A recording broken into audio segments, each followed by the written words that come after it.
तुकोबाराय ब्रह्मीभूत संत मोतीराम महाराज अग्नि साधू माधव बाबा आदी करून सकल साधू संतांच्या असीम आघात अपूर्व कृपेद्वारा पवित्र पुण्यभूमी धाकटे मोळवण या नगरीमध्ये श्री हरिभक्तपरायण पांडुरंग नारायण मुसळे यांच्या यक्षष्टी पूर्ती तथा वारकरी जीवन गौरव सोहळ्यानिमित्त समापन्न होत असलेली दिव्य श्रीमद भागवत कथा ज्ञान यज्ञ तथा कीर्तन महोत्सव गेली 3 दिवसापासून आपल्या गावामध्ये संपन्न होतोय। पाहता पाहता 2 दिवस झाले। आज आपण 3ऱ्या दिवसाच्या भगवत चिंतन सेवेसाठी धर्म मंडपामध्ये ज्ञान मंडपामध्ये सर्वजण उपस्थित आहात। प्रथमतः या कथेच्या निमित्ताने जमलेल्या धर्म मंडपामध्ये सर्व श्रोतृसज्जन मायबापांच्या चरणी, माता माऊल्यांच्या चरणी, पुरुष मंडळींच्या चरणी, छोट्या छोट्या बालकांच्या चरणी भागवत कथेच्या व्यासपीठाकडून साष्टांग नमस्कार दंडवत प्रणिपात। गेली 2 दिवस झालं आपण श्रीमद भागवत महापुराण ग्रंथाचं चिंतन करत आहोत। भागवत महापुराण ग्रंथाचं कालच्या सत्रापर्यंत आपण महात्म्य पाहिले।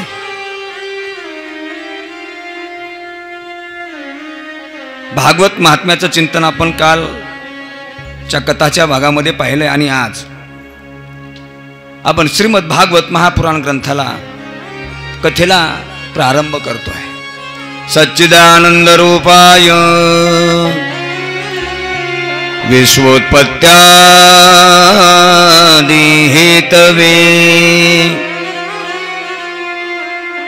तापत्रय विनाशाय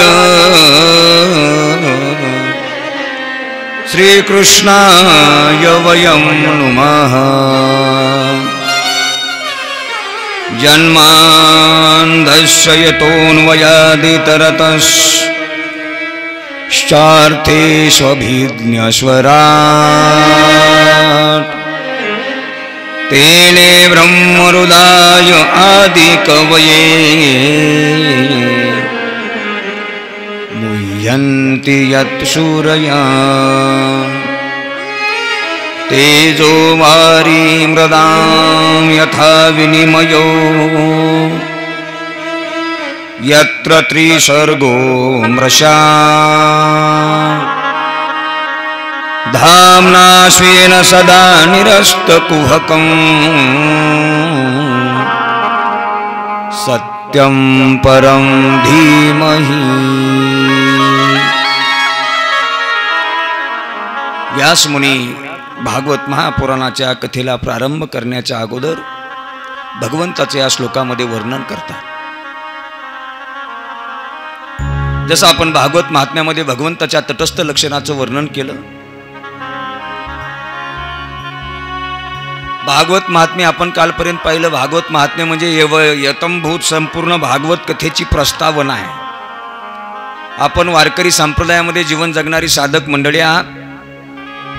एखादा कीर्तनकार असू द्या, एखादा कथाकार असू द्या, एखादा लेखक असू द्या, एखादा ग्रंथ निर्माता असू द्या, ग्रंथ लिहित असताना, एखादा लेख लिहित असताना त्या लेखकामध्ये, त्या ग्रंथामध्ये सार जी त्या लेखकाला, ग्रंथकर्त्याला सांगायचे त्याचं सार प्रस्तावनेमध्ये सांगितलं जातं अगोदर। म्हणून कोणतंही पुस्तक घेताना, कोणताही ग्रंथ घेताना अगोदर प्रस्तावना असते बघा, प्रस्तावना। त्या प्रस्तावना वाचल्याशिवाय ग्रंथ वाचायला कुणच चालू करू नये।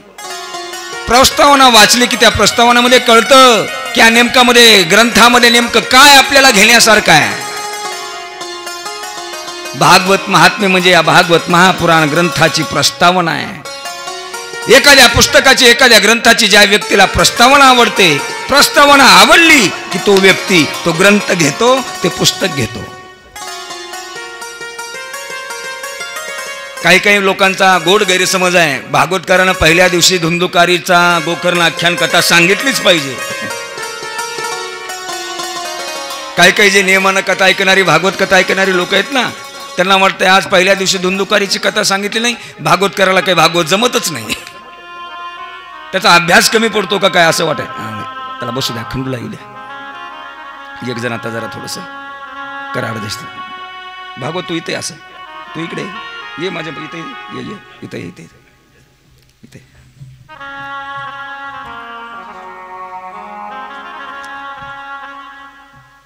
हा बसा, हा बोलू नका तर ते बसता इथे बसता.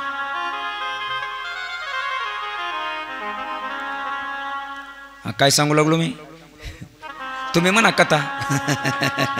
कथा चालू आहे म्हणावं 3 दिवसापासून आपली. हा भागवत महात्म्य. पहिल्या दिवशी गोकर्ण आख्यानाची कथा नाही झाली ना. लोकांचा समज आहे की महाराजाला काय आज कथा सांगितली नाही बुवा, भागवतात फार गोड गोड कथा आहेत. अरे तुम्ही फक्त त्याच कथा ऐकत आहे. पहिल्या दिवशी गोकर्ण आख्यान, नरसिंह जन्म, भक्त प्रल्हाद चरित्र, वामन अवतार, ध्रुव बाळाची कथा, गजेंद्र आख्यान, अजामिळ आख्यान, पुरंजनोप आख्यान, आणि इकडे सगळं करत करत करत सगळं जायचं. राम अवताराची कथा करायची, डायरेक्ट कृष्ण जन्म करायचा. हे तर तुमच्या रोजच्या नित्यातल्या कथा पाठ झालेल्या आहेत. भागवत महापुराण असा श्रेष्ठ ग्रंथ आहे. ग्रंथ इतका श्रेष्ठ आहे, याच्यामधली एक एक कथा सांगायचं जर ठरवलं तर महिना महिना एक एक कथा पूर्ण होणार नाही. इतका अथांग ज्ञानाचा सागर म्हणजे श्रीमद भागवत महापुराण ग्रंथ. आम्ही थोरा मोठ्याच्या फार कथा ऐकलेल्या आहे. पूज्यश्री सद्गुरु चंद्रशेखरजी महाराज देगलूरकर, भरत महाराज,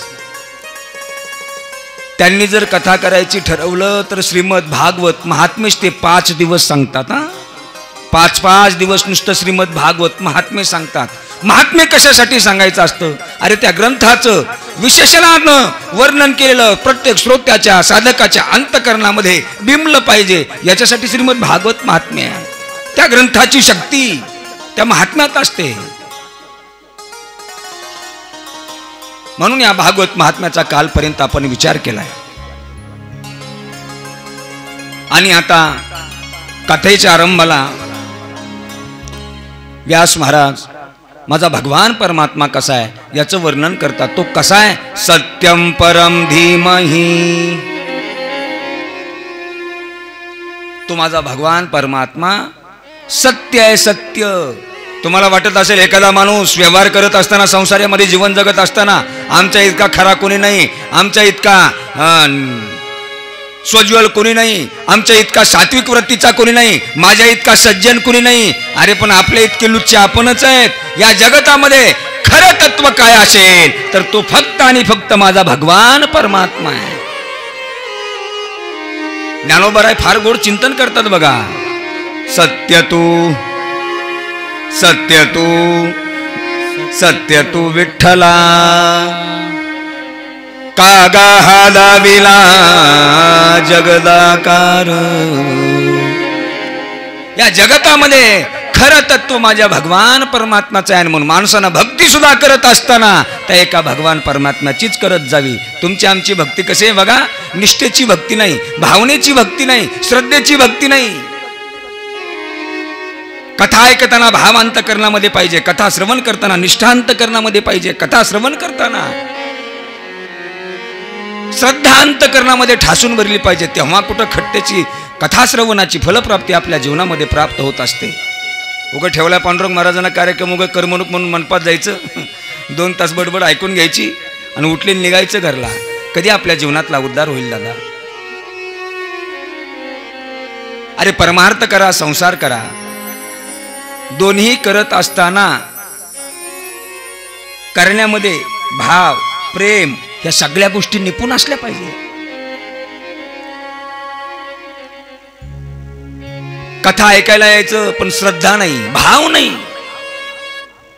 तुम्हाला पहिल्या दिवशीच्याच कथेमध्ये मी सांगून गेलो. अरे श्रीमद भागवत महापुराण व्यासपीठावर ग्रंथाची स्थापना झाली. अरे तो ग्रंथ नाही, तो पुस्तक नाही, त्याच्याकडे त्या कोणत्याच नजरेने पाहू नका. साक्षात माझ्या कृष्ण कन्हैयाची वाङ्मयीन मूर्ती म्हणजे श्रीमद भागवत महापुराण ग्रंथ आहे. म्हणजे या धर्म मंडपामध्ये माझ्या कृष्ण कन्हैयाचा वास पहिल्या दिवसापासून 7व्या दिवसापर्यंत आहे. ही अंतकरणामध्ये भावना उत्पन्न झाली पाहिजे. पण कसं आहे बघा, तुमचं माझं झालं परमार्थ करण्याचा जास्त आणि भावना पडली कमी. अरे दादा, एखादा माणूस आला आणि एखाद्या माणसानं जर एखाद्या देवाविषयी आपल्या डोक्यामध्ये चांगलं विशेषण देऊन विस्तारपूर्वक चिंतन करून त्याची महत्त्वी, त्याची शक्ती, या सगळ्या गोष्टी विशेषणानं सांगितल्या की लगेच आपला भाव बघा, तो देव चांगला. पण दादा तसं करता येत नाही ना. ज्या देवाची आपण साधना करतोय, ज्या देवाची आपण भक्ती करतोय, ज्या देवाच्या नावानं आपण परमार्थ करतोय, त्याच देवाची आपल्या आयुष्यामध्ये शेवटचा श्वास असेपर्यंत त्याच देवाची भक्ती आपल्या जीवनामध्ये घडली पाहिजे. पण आपलं तसं नाही. आपला वार बदलला की भक्ती बदलते बुवा. सोमवार आला ना, सोमवार झाले लगे आपण सगळे महादेवाचे भक्त. महादेवाचं मंदिर आलं की महादेवाच्या मंदिरात जायचं. शिवजींना एक लोटा जल, सारे समस्या का हाल. शिवपुराण आता कथा भरपूर व्हायला लागल्यात. पंडित प्रदीपजी मिश्रा यांचा उपकारच आहे. जेवढे जेवढे भरत महाराज महादेवाचे मंदिर धुळखात पडले होते, पंडित मिश्रांनी शिवपुराण कथा चालू केल्या. त्या महादेवाच्या मंदिरामध्ये गर्दीच गर्दी. महादेव सतत ओला चिंब राहतोय. आता पहिल्या काळामध्ये लोक फक्त श्रावण महिन्यामध्ये महादेवाला पाणी घालायचे. सोमवार आला ना लगेच आपण शिवजींचे भक्त होतो. ओम नमः शिवाय. श्री शिवाय नमस्तुभ्यं. श्री शिवाय नमस्तुभ्यं. श्री शिवाय नमस्तुभ्यं. श्री शिवाय नमस्तुभ्यं.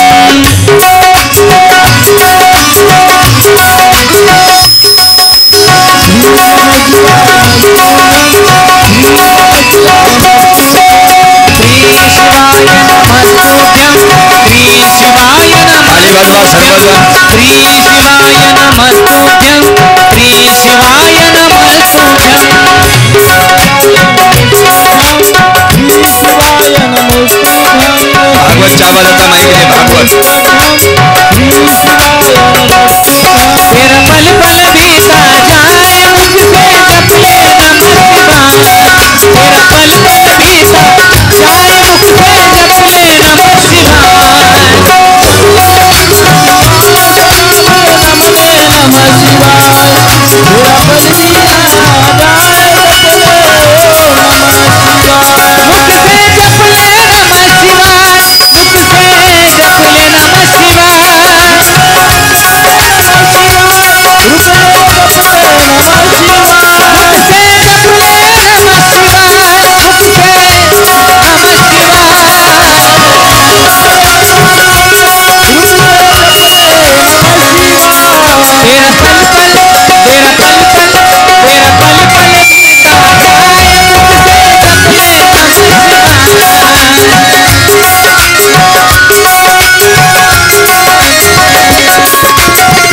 टाळी वाजवा. टाळी टाळी सगळेजण.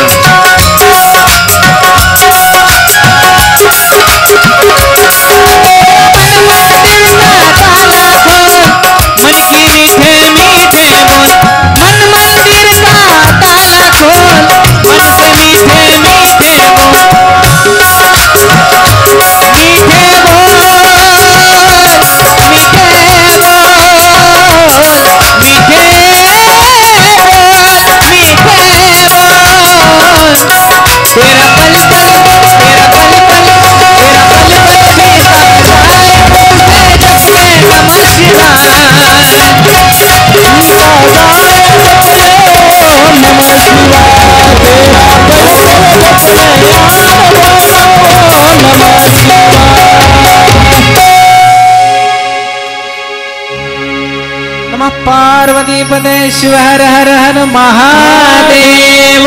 गोपाल कृष्ण भगवान की जय. जय जय श्री राधे. जमलं जमलं. हा जमलं. त्यांनाच आवाज द्या. भरपूर द्या. जरा एकदा आवाज द्या.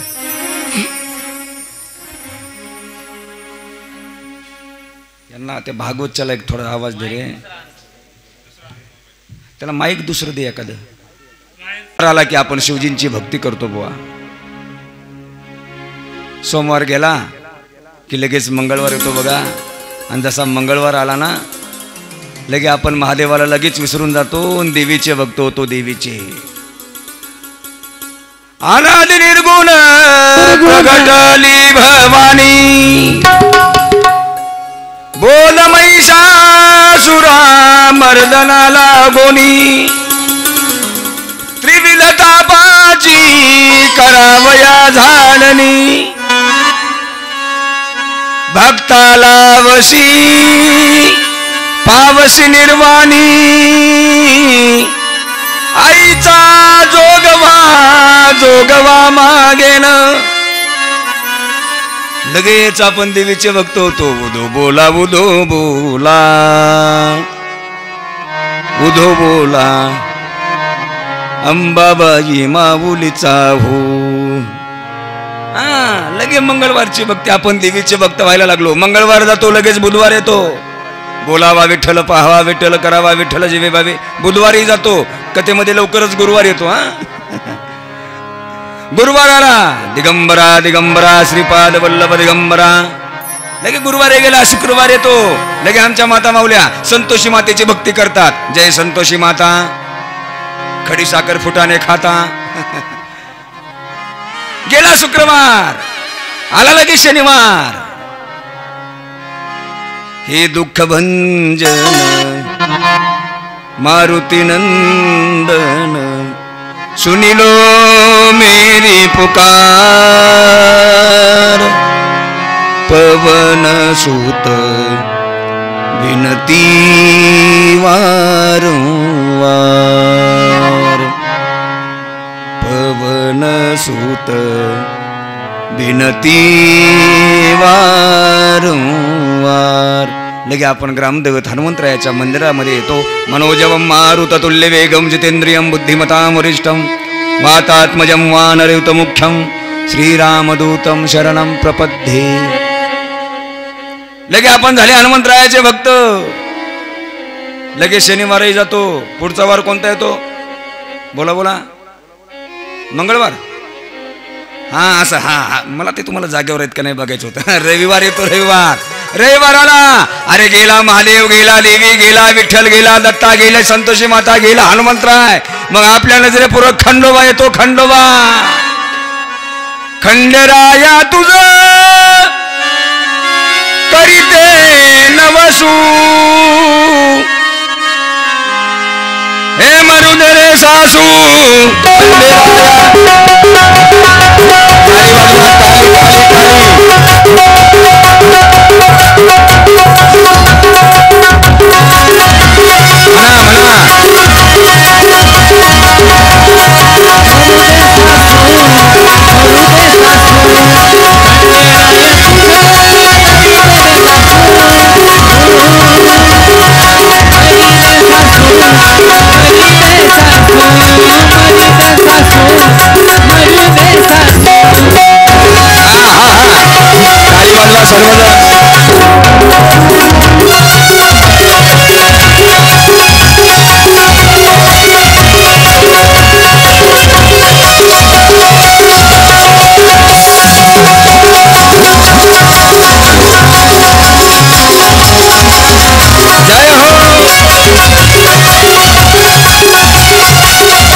वाजवा आनंद घ्या भजनाचा आनंद.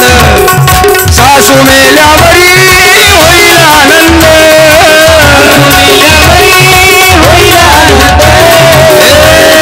मरुदे नंद खंडेराया मरुदे नंद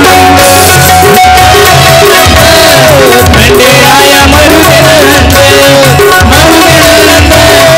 खंडेराया मरुदे नंद.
टाळ्या वाजवा म्हणालो तुम्हाला, टाळी नाही, बस झालं आपलं पोट्या पाण्यापुरतं, बस झालं. खंडेराया तुझ करीते नवसू, मरू दे रे सासू, खंडेराया मरू दे रे सासू. बर, सासू मेल्यावरी होईल आनंद. हा असं का? हा, सासू मेल्यावरी, हा सासरा राहिला ना मारायचा, बरोबर आहे. हा, तुटेल आसरा, मरू दे सासरा, खंडेराया मरू दे सासरा. सासरा मेल्यावरी होईल आनंद. आधी सासू मारायची, पुन्हा सासरा मारायचा, आणि सासू सासरे मेले मग कसं वाटतंय? तुम्हाला विचारतो. मग मोकळं मोकळं वाटतं बघा, मोकळं मोकळं. आणि आजकालच्या पोरींना तर ही तर फार नवसच करून बसल्या सगळ्या. घरात सासूचा जाच नको, सासऱ्याचा जाच नको, नकोच. पहिल्या काळामध्ये नवीन लग्न झालं, नवीन लग्न झाल्यानंतर सुनबाई जर घरी नांदायला आली तर जुन्या म्हाताऱ्या बाया म्हणायच्या, अगं त्या पोरीला काही म्हणू नका, त्या पोरीच्या हातचं काय, ती कोण आहे? तुम्ही सगळे ब्रह्मचारी आहेत का? माझ्या तोंडाकडे टका टका बघायला लागलेत. ती कोण आहे? सासूरवाशी नाही, तिच्या हातचं काय? एखादं गोष्ट विचारायची असल्यानंतर. पण आता सासूरवास निघून गेला भरत महाराज. आता कुणाचा वास यायला लागलाय? सुनवास. सासू सासरे मरावे, काय होईल सासू सासरे मेल्यानंतर? आम्ही आनंदी राहू. कोणती सासू? कल्पनेची सासू, तिचा बहुतची जाचू. कल्पना नावाची सासू माणसाच्या जीवनामध्ये तिनं मारलं पाहिजे कल्पनेला. आणि आपला जो जीव आहे ना, कल्पना अविद्या याच्यातून निर्माण जीवाची उत्पत्ती आहे. आणि मायेनं आणि कल्पनेनं अयोध्येनं हे जी जीवाची निर्मिती आहे त्याच्यामध्ये तो जीव गुरफटून केलेला आहे. कल्पना अविद्या तेने झाला जीव, मायोपादी शिव बोली जेते. सासरा मेल्यावर आमच्या जीवनात आनंद होईल, पण जाच एक जणाचा राहील, ते म्हणजे ननंदचा. ती ननंद सुद्धा मरावी. ननंद एक असा प्राणी आहे, ती घरातल्या भावजईला कधीच आनंद न देणारी, म्हणून तिचं नाव ननंद. त्याचं व्याकरणाच्या दृष्टीनं जर अर्थ काढायचा झाला, न आनंद इति ननंद. जिच्यापासून जर कधीच भावजईला आनंद मिळत नाही, तिचं तर नाव ननंद. सांगण्याचं तात्पर्य आहे दादा, वार बदलला की आपली भक्ती बदलते. पण ज्ञानोबा आहे ज्ञानेश्वरीमध्ये इतके गोड चिंतन करतात. अरे दिवस बदलला की देव बदलणारी, दिवस बदलला की भक्ती बदलणारी, दिवस बदलला की व्रत बदलणारे जी भक्त लोक आहे, यांची भक्ती कधीच फलद्रूप ठरत नाही.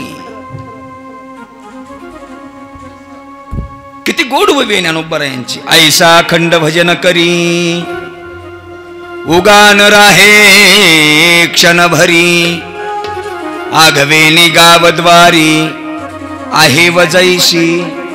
आहेव शब्दाला अंडरलाईन करा. आहेव नाम वेश्या. असा जो कोणी साधक भक्त भक्ती करतो ना, त्याच्या भक्तीमध्ये आणि वेश्यामध्ये कसलाच फरक नाही. वेश्यावृत्तीची भक्ती ज्ञानोबाराय सांगतात. म्हणून भक्तीच करायची, एका देवाची करायची. तुकोबाराय म्हणतात ना, आपुला तो एक देव करून घ्यावा, तेने विन जीवा सुख नोही. कारण तो जो एक देव आहे, ते जे माझ्या भगवंताचं परमात्म्याचं एकतत्व आहे, ते चराचरामध्ये ठासून भरलेलं आहे. विठ्ठल विस्तारला जनी, सप्तही पाताळे भरोनी, विठ्ठल व्यापक त्रिभुवनी, विठ्ठल मुनी मानसी. अशा भगवंताची भक्ती आपण केली पाहिजे बुवा. अरे दादा, सोनं जरी धातू असेल, सोन्यापासून जरी वेगवेगळे अलंकार आपल्याला बघितलेले दिसतात, पण त्या अलंकाराच्या नावानं त्याची ओळख असते. पण तत्व काय असेल तर सोन्याच असेल. कधी कधी हे जे जग आपल्याला दिसतं ना, हे जग आपल्या नजरेला दृष्टीला आपण जे पाहतो, ही पृथ्वी, ही पृथ्वी निर्माण करण्याच्या पाठीमागं जग निर्माची जगाची उत्पत्ती माझ्या भगवंतापासून आहे. जयापासून सकल महिमंडळ हे झाले. भगवंतानं निर्माण केलेलं जगत आहे. पण तुमच्या माझ्या डोळ्यावर, तुमच्या माझ्या नजरेवर जो अंधकाराचा, अज्ञानरूपी अंधकाराचा पटल आलेला आहे, पडदा आलेला आहे, त्या पडद्यामुळे देवाची प्राप्ती तुमच्या माझ्या जीवनामध्ये कर्म प्राप्त होत नाही. फार साधू संत गोड पुरावा देतात. एक माणूस शेतामध्ये गेला, लक्ष देऊ नाही का, चला शेतामध्ये गेला. आणि शेतामध्ये गेल्यानंतर असेच भुईमुग काढायचे दिवस चालू होते. ज्याचे त्याचे भुईमुंग आलेले, माणसं भुईमुंगामध्ये गुंतून पडलेले. मी तर असा एक नियम लावा म्हणलं होतं, लोक चीना गेले कथेला, तर ज्याचे ज्याचे भुईमुंग आहेत सकाळी जायचे, येलं उपटायचे, ट्रॅक्टरच्या ट्रॉलीमध्ये भरायचे आणि मंडपातीला आणून टाकायचे. म्हणायचं इथंच कथा आहे का, इथंच भुईमुंगाच्या शेंगात वाडा. अरे दादा, हा आनंद पुन्हा जीवनात कधी नाही. त्या पांडुरंग महाराजांनी 61चा कार्यक्रम ठेवला आणि त्याची 61 काय पुन्हा पुन्हा थोडीच होणार आहे. जीवनात एखादा सोहळा जीवनामध्ये होत असतो, एखादा, आणि योगायोगानं त्यांच्या जीवनामध्ये आहे. बरं, त्याही माणसानं कुणाच्या कार्यक्रमाला कधी आडवाडवी केली नाही. ह्या पण दृष्टिकोनातून थोडासा आपण विचार करायला पाहिजे. गावातला कोणाचाही कार्यक्रम असेल तर तो माणूस टाळ घेऊन त्या कार्यक्रमात असतोच. भजन कीर्तन करण्याचा कधी कुचराईपणा करणारा माणूस नाही. एखाद्या वेळेस एखाद्याच्या कार्यक्रमाला आम्हाला कुठून येणं होत नसेल, पण गावातल्या भजनी मंडळाचे उपकार या गावावर इतके आहेत की प्रत्येकाच्या, गरीबाच्या, श्रीमंताच्या, प्रत्येकाच्या कार्यक्रमाला गावातली भजनी मंडळ, सर्वच भजनी मंडळ हातातली कामं सोडतात आणि तुमचे कार्यक्रम साजरे करतात. मग तुमचं कर्तव्य नाही, एखाद्या भजनाचा कार्यक्रम गावात होतोय, आपले थोडं कामं जरा बाजूला सारायचे आणि कथेला यायचं, त्यांच्या कार्यक्रमाला शोभा वाढवायची, कार्यक्रमाला रंगदैवत आणायची. कोणी स्वतःच्या, सुमनबाई तुम्हाला आता चिवाला का?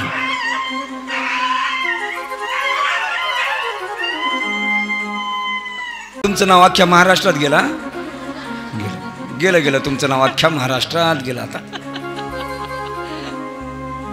अरे कथा विचलित मनानं तुम्ही कथाच्या मांड्या मोडतात, ह्याच्या त्याच्या थोबाडाकडे बघतात, ह्याला त्याला बोलतात. काय तुमचा कथा ऐकून तरी काय फायदा आहे? कथेमध्ये एक चित्त, एक लक्ष, एक टक, एक भाव, एक अंतकरण होऊन जर कथा ऐकली तर त्याच्यात मजा आहे.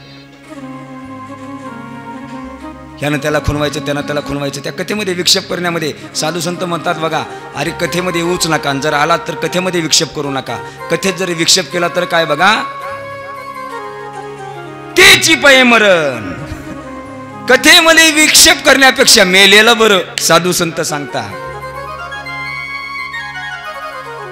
अरे सोन्याचं तत्व जसं एक आहे तसं सोन्याचे अलंकार जरी वेगवेगळे असले पण तत्व त्या माझ्या भगवान परमात्म्याचे एक आहे. पण ते तुम्हाला जगताच्या अज्ञान रूपी अंधकाराच्या पटलामुळे ते खरं तत्व भासत नाही. तुम्हाला सगळं हे सगळं जे दिसायला लागलंय हे सगळं खोटं आहे म्हणतात साधू संत. एखादा माणूस संध्याकाळी दिवसभर शेतात जावा आणि शेतातलं काम करून दिवसभर काम केल्यानंतर सायंकाळी त्याला घरी यायला थोडासा अंधार पडावा ना. अंधार पडता पडता पानंद रस्ता असावा आणि त्या पानंदच्या रस्त्यानं तो व्यक्ती येत असताना अचानक एखादा दोर पडलेला असावा, दोर, आणि त्या दोरावर त्याचा पाय पडावा. पाय बनल्याबरोबर एखादा काटूक, एखादा काटा त्याच्या पायाला टोचावा आणि टोचल्याबरोबर काय टोचलं म्हणून त्याला पायाकडे बघावं. पाहता तर त्याला त्या अंधारामध्ये दोर दिसतो. त्याला भीती वाटायला सुरुवात होते. अरे बापरे, माझ्या पायाला सापानं दंश तर केला नसेल. तो तसाच घाबरत घाबरत घाबरत घरी येतो. खरंच काटा टोचलेला असतो, त्या टोचलेल्या काट्याच्या तिथून रक्त येत असतं. त्यानं मात्र आता पक्कच भीती अंतःकरणामध्ये धरलेली असते. नक्की आता मला साप चावलाय, नक्की आता मला साप चावलाय. घरी येतो आणि घरच्या कुटुंबातल्या लोकांना सांगतो, अगं मला साप चावलाय. शेतातून येता येता माझा सापावर पाय पाला, मला साप चावला. मग जुन्या काळामध्ये लोक म्हणत होते, अरे त्याला कडुलिंबाचा पाला आणा आणि त्याच्या तोंडात घाला. त्याला कडुलिंबाचा पाला आणून दिला. मग ते साप चावलेल्या व्यक्तीला कडुलिंबाचा पाला कडू लागतो ना, गोड लागतो, गोड. ह्याला गोड लागायला लागला. ते म्हणला, कसं लागायला लागले तुला कडुलिंबाचा पाला? ते म्हणला, गोड लागायला लागला. अरे बापरे, लोकही म्हणले ह्याला नक्कीच साप चावला. म्हणले जाऊ द्या, कडुलिंबाच्या पाल्यावर नका, गुळ आणून द्या घरामध्ये, गुळ. त्याची पत्नी घरात गेली, गुळाची एक ढीप घेऊन आली आणि त्याला गुळ खायला दिला. ज्याला साप चावला त्याला गोड लागत नाही. कसा लागतो? कडू लागतो. ह्यानं गुळाचा खडा तोंडात टाकला, ह्याला गुळ कडू लागायला लागला. लोक म्हणले कसा लागायला लागला तुला गुळ? ते म्हणला कडू लागायला लागलाय, कडू. म्हणले आता तर नक्कीच चावलंय. पण त्याच्यामध्ये मोदी सारखा एक जुना अनुभवी माणूस होता. सगळ्या गावात पाहता पाहता बातमी पसरली, अरे फलानेरावाला साप चावलाय, फलानेरावाला साप चावलाय. सगळे लोक, खेड्यामध्ये लोक येतात, एकमेकाच्या सुखादुखामध्ये सहभागी होतात. सगळी लोक त्याच्या घराकडे गेली. जुना म्हातारा माणूस हातामध्ये काठी घेतली, हातामध्ये बॅटरी घेतली आणि त्याच्या घर, कुठं चावलं रे तुला? कसं चावलं? कुठून येऊ लागलास? ते म्हणला शेतातून येऊ लागलो. शेतातून येता येता थोडासा अंधार पडला आणि माझा पाय सापावर पडला. कोणत्या ठिकाणी पडला? ही पानन नाही का, पानन तिथं. मग ते जुना माणूस म्हणला खरंच तुला साप चावलाय का? तू भेलास कशाला? मग ते जुने अनुभवी लोक गावात असली पाहिजे. ज्यांच्या जीवनामध्ये जास्त अनुभव असतो त्यांना व्यावहारिक ज्ञानाची परिपक्वता आलेली असते. मग ते म्हातारा गुणानं बसला नाही, त्यानं हातात बॅटरी घेतली, काठी टिकीत त्या पाननच्या रस्त्यानं गेला. थोडीशी बॅटरी त्या दोरावर लावली तर तो साप नव्हता, तो दोर होता, दोर, पडलेला दोर. ते म्हातारा घरी आला ना, अरे राजा तुला साप चावला नाही रे, तिथं दोर पडला होता, दोर. आणि तू त्या दोऱ्यालाच बघितला अंधारात, तुला काहीतरी काटा वगैरे टोचला असेल आणि ते काट्याच्या टोचण्याच्या वेदनेनं तुला वाटलं की मला सर्पानं दंश केला, साप नाही. असा शब्द त्या मुखातून ऐकल्याबरोबर म्हाताऱ्या व्यक्तीच्या याला आनंद झाला आणि त्याची जी भीती अंतकरणामध्ये बसलेली होती ती भीती नष्ट झाली. तसं तुमचं माझं जीवन आहे बुवा. अरे या जगतामध्ये खरं तर तो माझ्या भगवान परमात्म्याचा आहे, पण तुम्ही आम्ही जे नादी लागलो ना, खऱ्याच्या नादी नाही, सगळे खोट्याच्या नादी लागलेले आहेत. रज्जू सर्पाकार भास येले जगडंबर. दुसरा दृष्टांत द्यायचा झाला तर एखाद्याचा लग्न सोहळा असावा आणि एखाद्याच्या लग्न सोहळ्यामध्ये, लग्न म्हटल्यानंतर त्या लग्नामध्ये माणसं, गरीबही माणसं येत असतात आणि श्रीमंताची सुद्धा माणसं येत असतात. लग्न आहे ना ती. पण येताना बघा माता माऊल्यांना जरा श्रंगार करायचा नाद असतो. लग्नाला जाताना माता माऊल्या श्रंगार करून निघतात. गरीबाची स्त्री त्याच लग्न मंडपात येते आणि गावच्या पाटलाची, श्रीमंताची सुद्धा स्त्री त्याच लग्न मंडपामध्ये येते. पण येता येता काय करते, गरीबाच्या स्त्रीनं दुसऱ्याच्या शेतामध्ये जाऊन रोजी रोजगारी करून जे काही 10-5 पैसे मिळालेले आहेत त्याचा ओरिजिनल सोन्याचा अलंकार अंगावर धारण करून ती आलेली असते. मणी मंगळसूत्रच असू द्या तिच्या गळ्यात, पण ते ओरिजिनल असतं, ओरिजिनल सोन्याचं. लोकांचा रोजगार करणारी स्त्री असू द्या, पण ओरिजिनल रोजगार करून अंगावर सोनं घालते. पण ज्याचं मोठं नाव असतं ना, गावचा पाटीलन, फलानेराव, बेस्तानेराव, त्याची बायको जर लग्नात आली आणि येता येता किनगावच्या बेंटेक्सच्या दुकानामध्ये गेली आणि सगळे बेंटेक्सचे अलंकार, चप्पल, हार, शेवण पीस, काय आणखी काय काय म्हणते, दुसरे काय काय असतात, बोरमाळ, आणखी नेकलेस, नेकलेस, पांडुरंग महाराज तुम्हाला माहित आहे, केलंय वाटतं तुम्ही. कानात झुमके इथं घालतात, त्याला काय म्हणतात, कुडक. बायला निबर झाल्या बाया बोलायला बुवा. कुडक, हे सगळे बेंटेक्सचे अलंकार घालून आली आणि ती गरीबाची सुद्धा स्त्री ओरिजिनल सोनं घालून अंगा मंडपात आली. श्रीमंताची सुद्धा स्त्री त्या लग्न मंडपात आली. पण त्या लग्न मंडपात बसलेल्या इतरत्र बाया सगळ्या त्या श्रीमंताच्या स्त्रीकडे बघतात, माय गावच्या पाटलाची बायको आहे, बघा तिच्या अंगावर किती सोनं आहे, अगं माय तिच्या हातात सोन्याच्या पाटल्या, झुमके, गळ्यामध्ये एवढं मोठं सोनं. अगं अक्का ते खरं नाही, ते डुप्लिकेट घालून आली. पण डुप्लिकेटला तुम्ही खरं म्हणणारी लोक आहेत आणि गरीबाची त्याच लग्न मंडपामध्ये स्त्री येऊ द्या, तिनं ओरिजिनल सोन्याचे अलंकार अंगावर घालून करून येऊ द्या. तिला बघितलं, ह्याच बाया लग्न मंडपातल्या तिच्याकडे नाक डोळे मोडायला चालू करतात. हिची अवकात आहे सोनं घालायची, निघाली सोन्याचा अलंकार घालून मिरवायला लग्नात. खरं असेल काहीचं सोनं, गेली असेल बेंटेक्सच्या दुकानामध्ये, घेतलं असेल डुप्लिकेट, घातलं असेल अंगावर. ही तुमची माझी नजर आहे, नजर सांगतो, नजर. खऱ्याला खोटं समजायची आणि खोट्याला खरं समजायची तुमची माझी नजर आहे. पण ही नजर जोपर्यंत, ही दृष्टी जोपर्यंत आपल्या विचारातून निघून जात नाही तोपर्यंत खऱ्या परमात्म्याची भेट आपल्या जीवनात प्राप्त नाही. आणि अशा खऱ्या परमात्म्याचं वर्णन भागवत कथेच्या आरंभाला व्यास महाराज करतात. सत्यम परम धीमहि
म्हणे कैचे आंधळे हे जन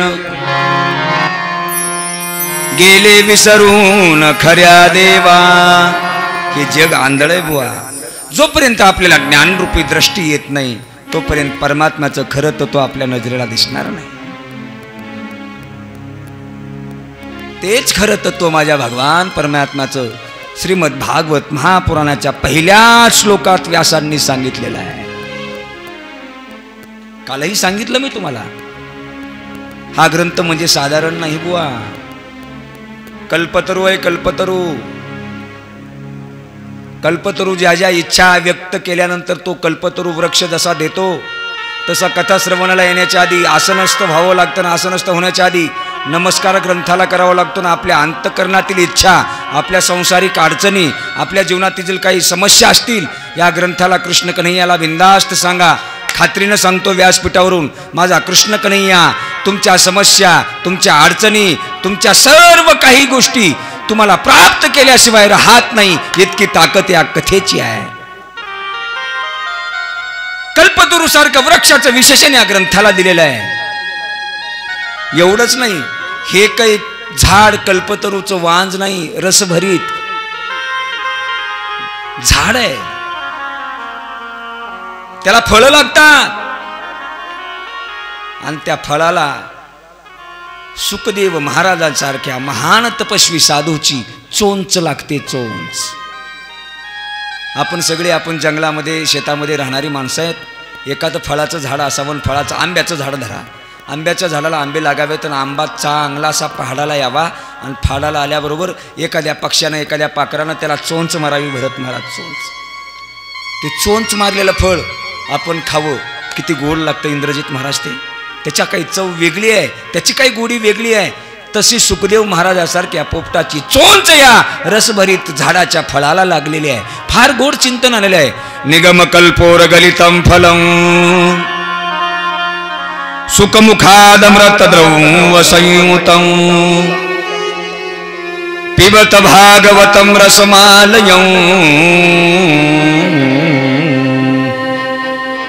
मुहुरहुर रसिका भुवि भावुका.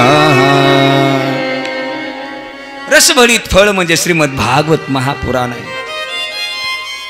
जी 18 पुराण व्यासांनी लिहिली त्या 18 पुराणापैकी एक पुराण म्हणजे श्रीमद भागवत महापुराण आहे. बघा, 17 पुराण व्यासांनी लिहिली. इकडे ऐका, लक्ष द्या. 17 पुराण लिहिली व्यास महाराजांनी. 17 पुराण लिहून लिहून लिहून भरत महाराज व्यासांना समाधान कधीच वाटायचं नाही. एके दिवशी नारद काय केले बघा. नारदांनी गळ्यामध्ये विणा घेतलेला आहे, हातामध्ये चिपल्या नाम आहेत आणि मुखामध्ये देवाचं नाम चिंतन आहे. इतकं गोड नाम चिंतन करता. नारायण ताली वाजवा सर्वजण. नारायण श्रीमन्नारायण नारायण नारायण. केस कमी कर जरा ते. नारायण नारायण श्रीमन्नारायण नारायण नारायण नारायण श्रीमन्नारायण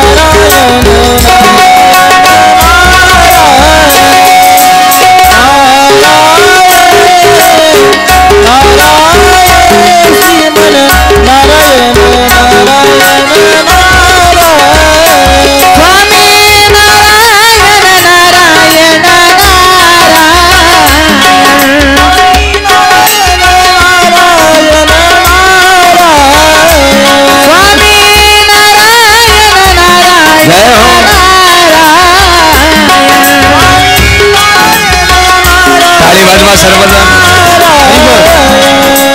नारायण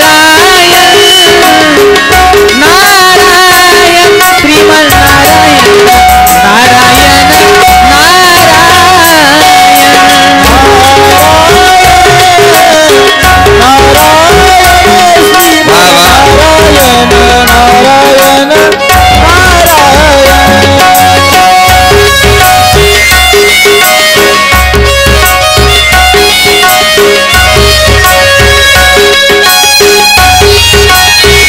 जय हो.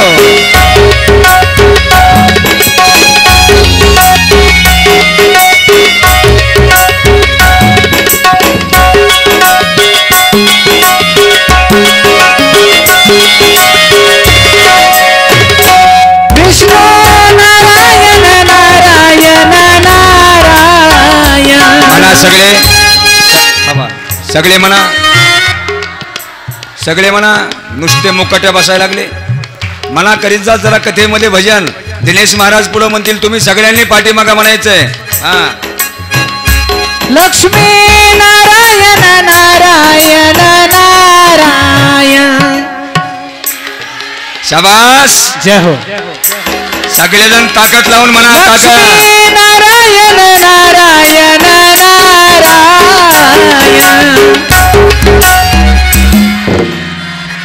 वा वा वा. नारायण एक ताली एक.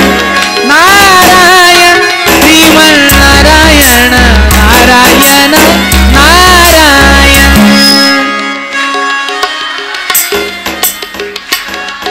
जोरात म्हणा. तुमच्या शेजारी बसलेल्या माणसाची शपथ आहे बघा तुम्हाला. जोरात म्हणा. नारायण जय हो. नारायण श्रीमन्नारायण आज के आनंद की जय हो. नारायण.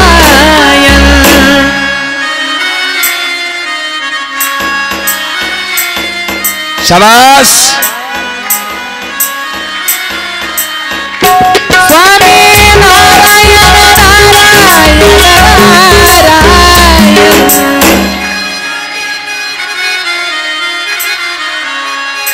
स्वामी नारायण नारायण नारायण. जोरात. जय हो. नारायण नारायण श्रीमन्नारायण नारायण नारायण. आवाज कमी झाला बघा. शाबास. इकडून माझी कांटाळी बसल. तुमचा येत नाही. नारायण वा वा वा वा. नारायण श्रीमन्नारायण नारायण. पुरुष मंडळी म्हणा सगळे.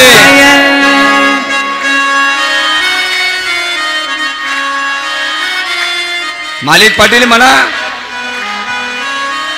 मरताना यमाचे दूत येते. विष्णू नारायण नारायण नारायण. वा वा वा. काय तुमचं कौतुक विष्णू करावं. नारायण नारायण नारायण.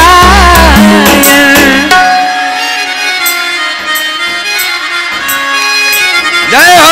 नारायण नारायण श्रीमन्नारायण नारायण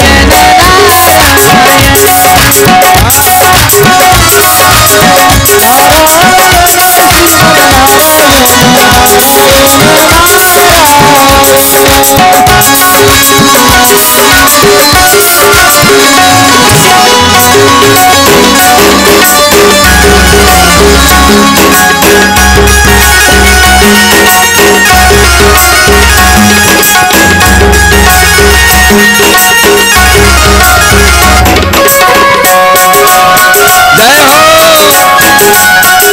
हरी बोल.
भागवत महापुराण की सुखदेव भगवान की जय। राधे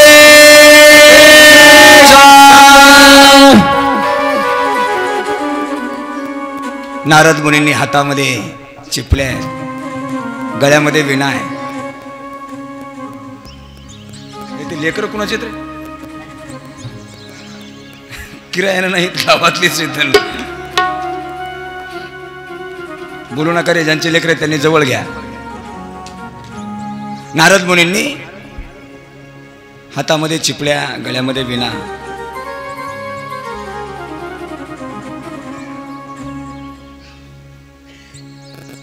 आणि मुखामध्ये भगवंताचं नामचिंतन.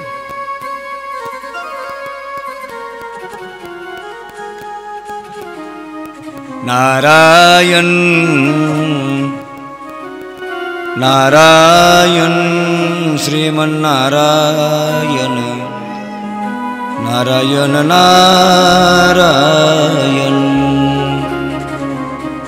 नारायण नारायण नारायण नारायण श्रीमन्नारायण नारायण नारायण. गोड चिंतन करत करत करत करत करत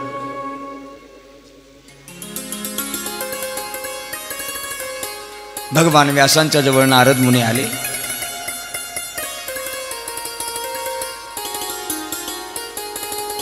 व्यासांनी नारदाकडे पाहिलं. नारदाकडे पाहिल्यानंतर साधू दरवाजात आल्यानंतर कोणी असेल तर आदर आतिथ्य करणं आपलं कर्तव्य आहे. नारदांना उठून व्यासांनी नमस्कार केला. पण जसं नारदांनी व्यासांच्या चेहऱ्याकडे पाहिलं तसं व्यासांच्या चेहऱ्यावर समाधानी नव्हते. उदास चेहरा होता, उदास.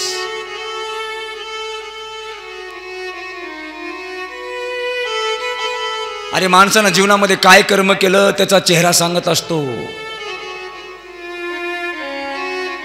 दिवसभरामध्ये आपण जर आपल्या हाताने चांगलं कर्म केलं तर सायंकाळी चेहऱ्यावर आनंद तो उमटत असतो. त्या आनंदाचा परिणाम असा होतो की सायंकाळी माणसाला झोप सुद्धा शांत लागते. दिवसभरामध्ये एखाद्याच्या तुम्ही जर एखादं वाईट कर्म केलं आणि एखाद्याचं जर काही वाटोळ करून आलात, तुमचा चेहराच तुम्हाला सांगतो की आपण आज चांगलं काम केलं नाही बुवा, आज काहीतरी आपल्या हातानं कोणाचं तरी वाटोळं झालंय. झोप लागताना सुद्धा समाधानानं आणि शांतीनं झोप लागत नसते. आपलं मनच आपल्याला सांगत असतं. नारदजी व्यासांना म्हणतात, व्यास मुनी तुम्ही समाधानी दिसत नाही. तुमच्या चेहऱ्यावर आनंद नाही, प्रसन्नता नाही.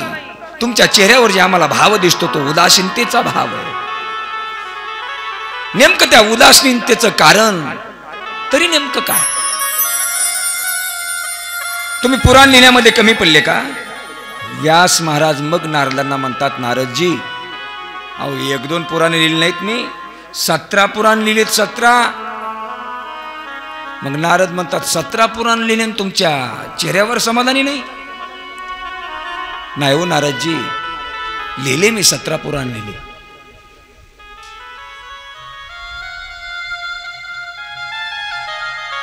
मग त्या 17 पुराणामध्ये काय लिखाण केलंय तुम्ही? ते म्हटले देवाचं सगळं वर्णन केलंय, देवाच्या गुणाचं वर्णन केलंय, देवाच्या ऐश्वर्याचं वर्णन केलंय, देवाच्या सत्याचं वर्णन केलंय 17 पुराणात. नारद व्यासांना बघितलं आणि खतकून गालातली गालात हसले आणि व्यासांना म्हणतात, व्यासजी तुम्ही विद्वान आहात, तुम्ही वेत्ते आहात, तुम्ही पंडित आहात, तुम्ही महाज्ञानी आहात. तुम्ही 17 पुराण लिहिले. 17 पुराणामध्ये देवाच्या सर्व गुणाचं वर्णन, देवाच्या कीर्तीचं वर्णन सगळं काही तुम्ही तंतोतंत लिहिलंय, रसभरीत लिहिलंय. पण एक लक्षात ठेवा, तुम्हाला लिखाणाचं समाधान त्याच दिवशी लागेल. तुम्ही देवाबरोबर देवांच्या भक्तांचं दिव्य दिव्य चरित्र प्रेम भरीत जोपर्यंत लिहित नाहीत तोपर्यंत तुम्हाला समाधान लागणार नाही. मग नारदांनी व्यासांना असं सांगितल्यानंतर जे 18वं पुराण तयार झालं ते श्रीमद भागवत महापुराण आहे. या भागवत महापुराणामध्ये कृष्ण कन्हैयाचं दिव्य दिव्य चरित्र आहे. कृष्ण कन्हैयाच्या लाडक्या लाडक्या भक्तांचं दिव्य दिव्य चरित्र आहे आणि ते लिहित असताना प्रेमभरित चरित्र लिहिलेलं आहे, प्रेमानं लिहिलेलं आहे, भक्तीनं लिहिलेलं आहे. परमार्थ करत असताना भक्ती जर नसेल तर काय कामाचं आहे? किती एखादा ज्ञानी माणूस आहे, त्याच्या ज्ञानाला भरत महाराज जोड नाही, इतका महापंडित आहे, शास्त्री आहे, आचार्य आहे, प्राचार्य आहे, पण परमार्थ करत असताना जर त्याच्यामध्ये भक्ती आणि प्रेम जर त्याच्या अंतःकरणात नसेल तर त्याच्या नाण्याला काय उपयोग त्या ज्ञानाचा होणार आहे? भक्ती प्रेमाविन ज्ञान नको देवा, भक्ती प्रेमाविन ज्ञान नको देवा, भक्ती प्रेमाविन ज्ञान नको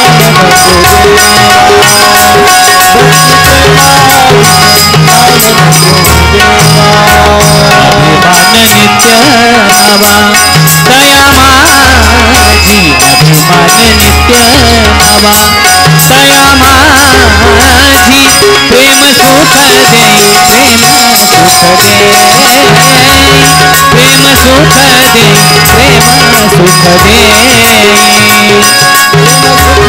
समाधान, प्रेम बिन नाही समाधान, प्रेम बिन नाही समाधान, प्रेम बिन नाही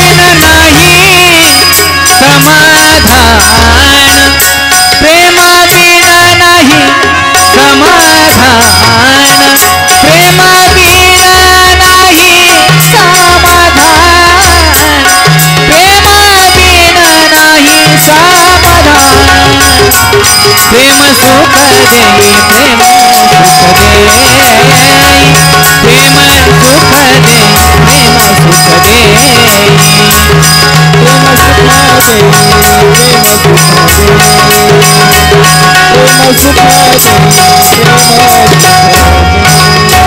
प्रेम सुख देई, भक्ती प्रेमाविन ज्ञान नको देवा, अभिमान नित्य नवा तया माझी. मग साधू संत सुद्धा देवाकडे मागत असताना दुसरं काही मागत नाहीत. प्रेम सुख देई, प्रेम सुख देई, प्रेमाविन नाही समाधान. भजनामध्ये प्रेम पाहिजे, परमार्थामध्ये प्रेम पाहिजे, भक्ती करत असताना प्रेम पाहिजे. अरे संसार करायचं म्हटलं, लग्न करायचं म्हटलं तर पतीचं पत्नीवर प्रेम असावं लागतं आणि पत्नीचं पतीवर प्रेम असावं लागतं. दोघांचे एकमेकावर प्रेम असल्याशिवाय संसाराचे दोन्ही चाक, दोन्ही गाडा पुढं ढकू शकत नाही, चालवू शकत नाही. तसं संसार जसा प्रेमाने होतो त्याच्यापेक्षा दुप्पट प्रेम परमार्थ करताना असलं पाहिजे. कथा चालू होण्याच्या अगोदर मंडपात येऊन बसण्यासाठी प्रेम लागतं बुवा. कीर्तनकाराने विणा घेण्याच्या अगोदर मंडपामध्ये येऊन बसण्यासाठी प्रेम लागतं. तुमचं आमचं प्रेम कमी आहे. आता तर कुठं महाराजांना विणा घेतलाय, जाता येईल, होऊ द्या चाल.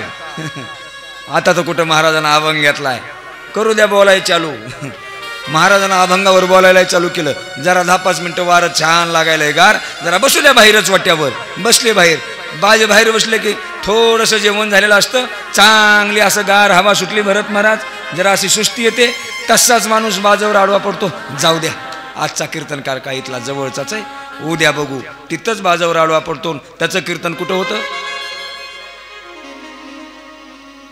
गावबा कुठं होतं? लादणीवर. लादणीवर होतं, लादणीवर. हे सगळा आळस येत असतो ना, ज्याच्या अंतःकरणामध्ये परमार्थाविषयी प्रेम नसतं, भक्ती नसते, अशांच्या जीवनात असं घडतं दादा. पण माझ्या व्यासांनी जे भागवत महापुराण लिहिलं, प्रेमभरीत रसभरीत भागवत महापुराण आहे. आणि या भागवत महापुराणामध्ये नारदांच्या पूर्वजन्माच्या चरित्राची कथा थोडीशी येते. पहिल्यांदा या ठिकाणी सृष्टीच्या विस्ताराची कथा सुतमुनी शौनकांना सांगतात. ही सृष्टी कशी तयार झाली. सृष्टीच्या आरंभाला देवांनी लोकनिर्मितीची इच्छा केली आणि त्याच्यामधूनच 24 अवताराचं वर्णन भागवत महापुराण ग्रंथात आलेलं आहे. साक्षात माझ्या भगवंतापासून 10 इंद्रिय तयार, पंचमहाभूत, मन अशी 16 कलांनी युक्त ही सृष्टी माझ्या देवानं तयार केली. आणि माझ्या देवापासूनच एक 24 अवतार तयार झाले. आता देवाचा कोणता कितवा अवतार आहे, 24 अवताराचं वर्णन श्रीमद भागवत महापुराण ग्रंथात आलेलं आहे. या 24 अवताराचं वर्णन करूया. देवाचा माझा पहिला अवतार आहे, जे सनत कुमार आहेत 14 जण. हे सनत कुमाराचं रूप म्हणजे भरत महाराज देवाचा पहिला अवतार आहे. देवाचा दुसरा अवतार रसातळाला गेलेल्या पृथ्वीला वर काढण्यासाठी माझ्या भगवंतानं जो वराह रूप अवतार घेतला, तो माझ्या देवाचा दुसरा अवतार आहे. माझ्या देवाचा तिसरा अवतार महर्षी नारद, माझ्या भगवंताचा तिसरा अवतार आहे. देवाचा चौथा अवतार धर्मपत्नीपासून नर नारायण झाले, ते नर नारायण देवाचा चौथा अवतार आहे. देवाचा पाचवा अवतार सिद्धांत स्वामी कपिल भगवान, हे देवाचा पाचवा अवतार आहेत. देवाचा सहावा अवतार माता अनुसयाच्या पोटी भगवान दत्तात्रय, हे माझ्या भगवंताचा सहावा अवतार आहे. भगवंताचा सातवा अवतार रुची प्रजापतीच्या आणि आकुती नामक पत्नीपासून यज्ञ नारायण रूपी भगवंतांनी देवानं सातवा अवतार धारण केलेला आहे. देवाचा आठवा अवतार नावे राजाची पत्नी मेरुदेवी, आणि त्या मेरुदेवीपासून ऋषभदेव नावाचे भगवान माझ्या भगवंताचा आठवा अवतार आहेत. माझ्या भगवंताचा नववा अवतार पृथ्वी आहे. माझ्या भगवंताचा 10वा अवतार मत्स्यरूप भगवान आहेत. माझ्या भगवंताचा 11वा अवतार कश्यरूप भगवान आहेत. माझ्या भगवंताचा 13वा अवतार मोहिनी रूप भगवान आहेत. माझ्या भगवंताचा 14वा अवतार नरसिंह रूप भगवान आहेत. माझ्या भगवंताचा 15वा अवतार वामन रूप भगवान आहेत. बलीच्या दारामध्ये रक्षण करण्यासाठी अवतीर्ण झाला. माझ्या भगवंताचा 16वा अवतार परशुराम भगवान आहेत. माझ्या भगवंताचा 17वा अवतार माता सत्यवतीच्या ठिकाणी पराशर ऋषीपासून भगवान व्यास, ज्यांनी हे पुराण लिहिलं, या पुराणाची निर्मिती ज्यांनी केली, ते भगवान व्यास महाराज, हे माझ्या भगवंताचा 17वा अवतार आहे. माझ्या भगवंताचा 18वा अवतार कौशल्यानंतर दशरथ पुत्र भगवान प्रभू रामचंद्र, हे माझ्या भगवंताचा 18वा अवतार आहे. माझ्या भगवंताचा 19वा आणि 20वा अवतार, ज्यांच्या पुराणामध्ये रसभलित लीला चरित्र आलेलं आहे, भगवान कृष्ण कन्हैया आणि बलराम दादा. 19वा आणि 20वा माझ्या देवाचा अवतार आहे. माझ्या भगवंताचा 21वा अवतार कलियुगामध्ये देवतांचा द्वेष करणारे लोक,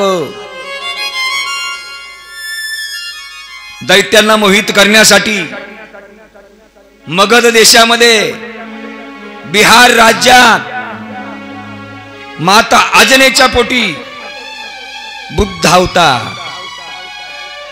हा माझ्या भगवंताचा 21वा अवतार आहे. माझ्या भगवंताचा 22वा अवतार कलियुग ज्यावेळेस समाप्त होईल ना, आता चालू असलेलं कलियुग ज्यावेळेस समाप्त होणार आहे, त्यावेळेस जगाच्या रक्षणासाठी या पृथ्वीवर पाप वाढणार आहे, पौनैत्य उद्योग होणार आहेत, भाऊ भावाला मानायला तयार नसणार आहे, लेक बापाचं ऐकणार नाही, बहिणी बहिणीला नातं राहणार नाही, नात्या गोत्यामध्ये द्वेष निर्माण होणार आहे, रक्तामध्ये शत्रुत्व निर्माण होणार आहे. अरे एवढंच नाही, नाथ महाराजांचं भारूड तुम्ही ऐकलेलं आहे. या कलियुगामध्ये पुढं काय काय होणार आहे. मग थोर थोर पर्वत उडून जातील, चोहीकडे वारा सुसाट सुटेल, अशी परिस्थिती निर्माण झाल्यानंतर सगळ्या पृथ्वीवर थरका फुटणार आहे. थरका इथला पर्वत उचलणार आणि खाल्ल्या मळूनवर जाऊन बसणार.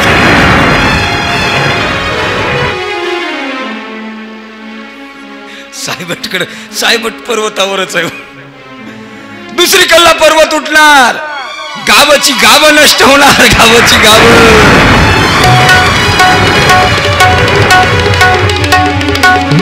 असा चौकडे सुसाट वारा सुटल्यानंतर माणूस माणसामध्ये राहणार नाही. पृथ्वीचा विनाश काळ जवळ होईल. त्यावेळेस माता भगवान परमात्मा या पृथ्वीच्या रक्षणासाठी यश नावाच्या ब्राह्मणाच्या घरी कल्की अवतार घेणार आहे.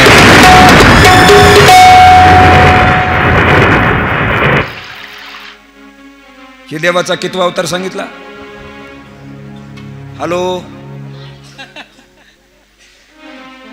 तुम्हाला बोलता येत नाहीत का? सगळ्या मुख्य आहेत का काय? कितवा अवतार सांगितलंय?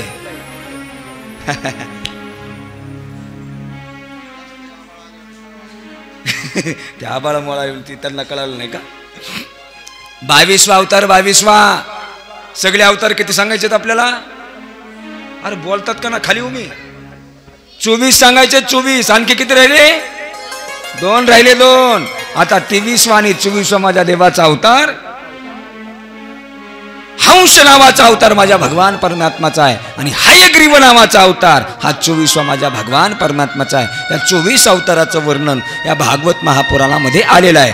बोलिये श्रीमद भागवत महापुराण की जय. गोपाल कृष्ण भगवान की जय. राधे श्याम. आता नारद महाराज नारदांचं पूर्वजन्म चरित्र सांगतात. फार गोड श्लोक आलेला आहे बघा, ऐका लक्ष देऊन. अहं पुरातीत भवे भवं मुने दास्यास्तु कश्याशन वेदवादिना निरपितो बालकयवं योगिना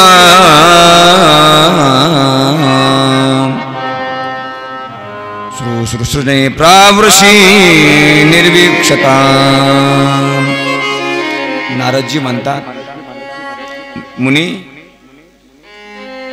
तुम्हाला माझ्या या जन्मामध्ये माझ्या गळ्यामध्ये विणा दिसतोय, हातामध्ये चिपळ्या दिसतात, माझ्या मुखामध्ये देवाचं नामचिंतन दिसतंय, पण माझं पूर्वजन्म चरित्र सांगतो तुम्हाला मुनी. मी मागच्या जन्मामध्ये एका दासीचा पुत्र होतो. दासीचा, माझी आई दासी होती. दासी मुनी, आमची परिस्थिती काय फार श्रीमंतीची नव्हती. फार गरीब घरामध्ये माझा जन्म झाला होता, फार गरीब. दादा, जीवनामध्ये सगळं माणसाला भोगायला मिळावं, पण गरिबी कधी कुणाला भोगायला मिळू नये. ज्याच्या जीवनामध्ये श्रीमंतीचे दिवस येत असतात ना, त्याच्या जीवनामध्ये गरिबीचा दिवस कधीच उजळू नये, हीच आपण भगवंताकडे भागवताकडे आपण प्रार्थना करूया. काय झालं बघा, माझा जन्म झाला मुनी. मी 5 वर्षाचा होतो, 5 वर्षाचा. आणि 5 वर्षाचा असतानाच माझ्या लहानपणीच माझ्या वडिलांचं छत्र माझ्या डोक्यावरून निघून गेलं होतं. मला कळतही नव्हते माझे वडील केव्हा गेले ते. अरे दादा, काय दुःख असेल त्या जीवनामध्ये. अरे एखाद्या लेकराचा जन्म व्हावा, त्या जन्म झालेल्या लेकराला आपला बाप कोण आहे याची माहिती नसावी, किती दुःख असेल रे. अरे बाप नसणाऱ्या लेकराच्या जीवनाची दुर्दशा बघा, किती वाईट असते. एखाद्याच्या जीवनातून बापाचं छत्र जर निघून गेलं असेल ना दादा, त्याच्या इतक्या उन्हाचे चटके, त्याच्या इतक्या दुःखाचे चटके जीवनामध्ये दुसऱ्या कोणत्याच लेकराला बसत नसतात. जोपर्यंत बाप आपल्या शिरावर असतो ना, तोपर्यंत एक फार मोठा आधार जीवनामध्ये असतो. अरे बसू द्या, घरात बसलेला बाप असू द्या, तो खुर्चीवर बसू द्या, त्यांना नका काही करू द्या, पण घरामध्ये नुसता बाप खुर्चीवर जरी बसला तर घराचं वजन काही वेगळंच असतं. नारदजी म्हणतात, मागच्या जन्मामध्ये मी लहान असतानाच माझा बाप मेला. बाप गेल्यानंतर माझ्या आईनं माझा पालन पोषण करण्याची जबाबदारी खांद्यावर घेतली. आईनं काय करावं, माझं एकुलतं एक लेकरू आहे, त्याच्या सगळ्यामध्ये जीवनामध्ये सुखाचे दिवस यावे, त्यानं मोठं शिकावं, मोठं व्हावं, काहीतरी उद्योग करावा, काहीतरी धंदा करावा, ही माझी आईची पवित्र इच्छा होती. मग मला शिकवण्यासाठी, मला लहानाचं मोठं करण्यासाठी माझ्या आईनं दासीचं काम केलं मुनी. दासीचं, लोकाच्या घरी जावं, धुणे भांडे करावे, आणि त्याच्यातून एखादी भाकरी यावी, भाकरी ती एक आलेली भाकरी आईनं काही खावी, त्याच्यातली मी काही खावी. अरे कधी कधी मला जर भूक लागली ना मुनी, माझं वाढतं वय असल्यामुळं कधी कधी माझे आताडे असे भुकेने व्याकुळ व्हायचे मुनी. आणि त्या भुकेच्या व्याकुळतेने मी आईला जर म्हणलं, आई ग मला भूक लागली, तर ती धुणे भांडे करून, दाशीचं काम करून माझ्या आईनं आणलेली एक भाकरी मला द्यायची, आणि ती त्या भुकेच्या तावामध्ये भूक लागल्यामुळे एकला एक भाकर मी खाऊन टाकायची. मुनी, माझ्या आईनं मी जेवल्यानंतर कधी कधी उपाशी पोटी माझी आई रात्र रात्र झोपलेली आहे. माझ्या आईनं दासीचं काम करावं. ज्या गावामध्ये राहत होतो तर काही माझं काही बंगल्याचं घर नव्हतं, एक कोपट होतं, कोपट. त्या कोपटामध्ये आईन मी राहत होतो बघा मुनी. काय झालं मुनी, चातुर्मासाचा पर्व काळ आला. चातुर्मासाचा ऐका लक्ष देऊन, फार गोड कथा आहे. त्या चातुर्मासाच्या पर्वकाळामध्ये चातुर्मास कधी चालू होतो? इंद्रजित महाराज, चातुर्मास कधी चालू होतो?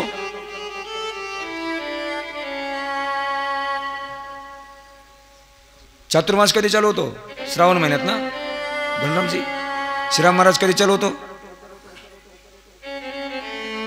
डोळे वर कराय, काय झालं? खाली करा. चातुर्मासचा कालावधी 4 महिन्याचा असतो. चातुर्मास कधी चालू होतो? देवशयनी एकादशी म्हणजे आषाढी एकादशी. त्या एकादशीचं नाव काय? देवशयनी एकादशी. त्या एकादशीच्या दिवशी माझा युटेवर उभा टाकलेला भगवान परमात्मा शयन करत असतो, म्हणून त्या एकादशीचं नाव आहे देवशयनी एकादशी. देवशयनी एकादशीच्या दिवशी चातुर्मासाचा प्रारंभ होतो आणि तिथून पुढे तो 4 महिने चातुर्मास चालतो. चातुर्मास संपतो कधी तेही माहित नाही का? कार्तिक शुद्ध एकादशीच्या दिवशी. त्या एकादशीचं नाव आहे प्रबोधिनी एकादशी. देव झोपतो त्या एकादशीला नाव आहे देवशयनी एकादशी. देव जागा होतो त्या एकादशीला नाव आहे प्रबोधिनी एकादशी.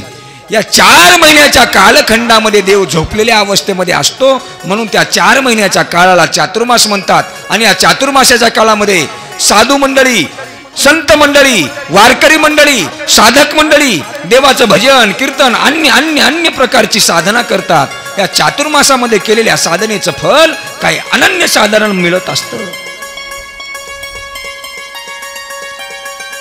मग या चातुर्मासाचा काळ चालू होता आणि या चातुर्मासाच्या काळामध्ये काही साधू मंडळी आमच्या गावच्या मंदिरामध्ये आली. जशी गावच्या मंदिरामध्ये साधू मंडळी आली, मग त्यांनी रोज उठावं, सकाळी पहाटा काकडा करावा, देवाचा अभिषेक करावा, नित्यनेमाची पूजा करावी, दुपारी त्यांचं पारायण वगैरे ग्रंथ व्यवस्थित वाचन करावे, सायंकाळच्या वेळा देवाची दुपारती करावी, हरिपाठ करावा, सायंकाळच्या वेळा झोपण्याच्या अगोदर थोडा वेळ देवाचं नित्यनेमानं भजन करावं, असा त्यांचा दिनक्रम ठरलेला होता. नारद मुनी सांगतात. आणि त्या मंदिराच्या जवळच माझ्या आईची मी जी राहत होतो ती झोपडी होती. त्यांच्या भजनाचा, त्यांच्या कीर्तनाचा, त्यांच्या सत्संगाचा आवाज माझ्या कानावर यायचा. एक दिवस गेल्यानंतर त्या सत्संगाची, त्या संप्रदायातल्या भजनाची, काकडा भजनाची, हरिपाठाची गोडी माझ्या कानाला लागायला लागली. मग मी काय केलं मुनी? मी घरातून साधूंच्या संगतीमध्ये जायचं. मग साधूंनी, मी लहान असल्यामुळे 5 वर्ष असल्यामुळे मला जवळ घ्यावं, मला सोबत घेऊन भजन करावं. मग त्यांना जेवण करत असताना सुद्धा मी त्यांना जीव वाढायचं काम करावं, मंदिर झाडण्याचं काम करावं. साधूची कशी सेवा करा, ती सेवा वाया जात नसते. पाहता पाहता 4 महिने झाले. त्यांनी जेवलं की त्यांचं त्या पत्रावळीवर राहिलेलं उष्ट मी खावं. मी नारद मुनी सांगतात, अरे संतांचं उष्ट खाणं म्हणजे तो प्रसाद आहे, त्याला शेष म्हणतात. देवाचं उष्ट म्हणजे शेष आहे. पाहता पाहता 4 महिन्याचा कालखंड निघून गेला आणि पाहता पाहता 4 महिन्याचा चातुर्मास संपल्यानंतर ती साधू लोक आपली फडशी बांधून निघण्याच्या तयारीत राहिले. मला फार दुःख व्हायला लागलं मुनी. ज्या साधूच्या संगतीमध्ये 4 महिने मी राहिलो, 4 महिने वावरलो, त्यांच्या प्रेमाचा लळा त्यांचा माझा एकमेकाला लागला होता. साधू संत एकदा आले की जास्त काळ थांबत नसतात. साधू कसा असावा? फिरता साधू और बहता पाणी. साधू एका गावात राहणारा नसावा. साधूनं हे गाव झालं की दुसरं गाव, दुसरं गाव झालं की तिसरं गाव, तिसरं गाव झालं की 4थं गाव. साधू फिरणारा असावा तर तो साधू निर्मळ राहतो. आणि पाणी वाहणारं असावं, वाहणारं. एका ठिकाणी थांबणारं पाणी नसावं. थांबणारं पाणी गढूळ झाल्याशिवाय राहत नाही. आणि एका गावात राहिलेला साधू त्याला कलंक लागल्याशिवाय राहत नाही.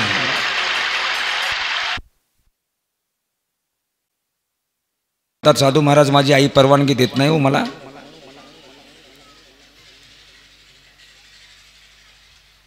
पाहता पाहता साधू महाराज निघून गेले. साधू महाराज निघून गेल्यानंतर नारद मुनी म्हणतात, एका दिवशी साधू महाराज गावाच्या बाहेर निघून गेले.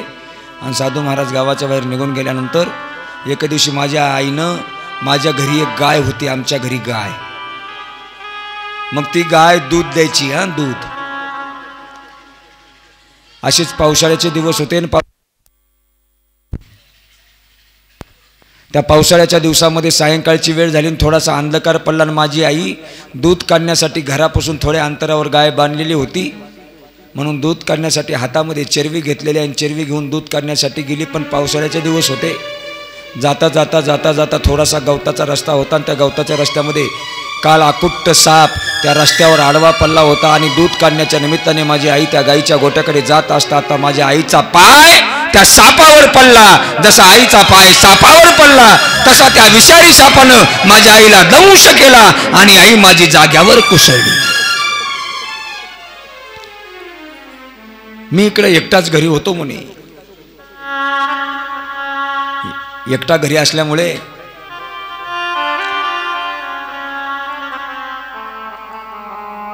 मी म्हणायचो आता येईल मग आई येईल, पण आईचा काही यायचा पत्ताच नव्हता. थोडा वेळ आईची वाट बघितली ना, आई कशी काय घरला येत नाही, म्हणून मी गायीच्या गोट्याच्या दिशेने निघालो. जातो वाटत तर काय माझ्या नजरेला असं दृश्य दिसलं मुनी. माझी आई निपचित अवस्थेमध्ये पडलेली होती, बेहोश पडलेली होती. मी गेलो, आई ग आई आई आई म्हणून मोठमोठ्याने आवाज दिला, पण माझी आई मला बोलत नव्हती. फार मी टाव फोडला माझ्या आईच्या नावाने,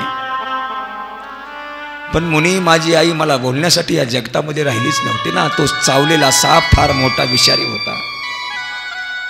बघा मुनी, लहान वयामध्ये मला न कळतपणेच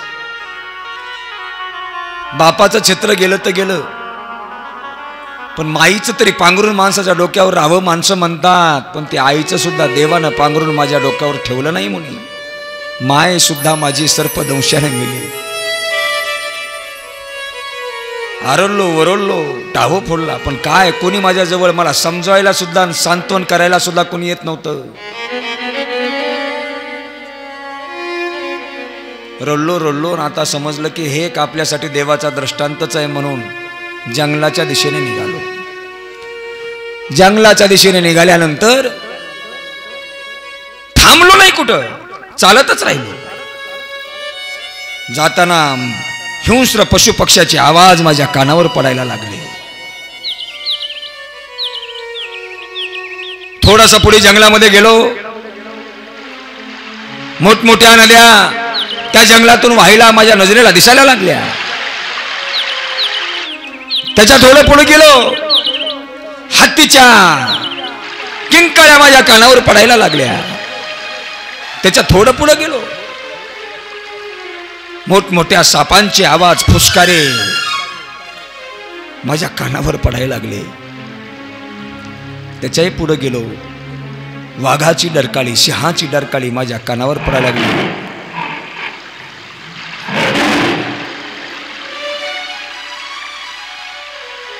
डरकाळी इतकी हळूच नसते, जरा जोरात वाजली पाहिजे ती. माणसं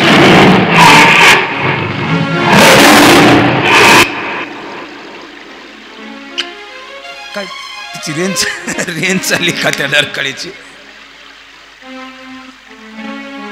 वाघ कणाला आहे थोडा थोडा. मग मात्र मी घाबरलो. बघा, गेलो. बरेच दिवस मी तप केलं. तप करत असताना तपामध्ये बरेच विघ्न येण्याचे प्रयत्न झाले, पण मी तप नाही सोडलं. त्या तपाचा परिणाम जगाचा मालक मला दर्शन देण्यासाठी आला. नुसती स्वरूपाची झलक दाखवली आणि सांगितलं, नारदा तुला जे मी दर्शन दिलंय नुसती झलक आहे. काही काळानंतर तुझ्या रूपानेच मी या पृथ्वी तलावर अवतार घेणार आहे. नंतर मी नारद रूपाने या ठिकाणी जन्माला आलो.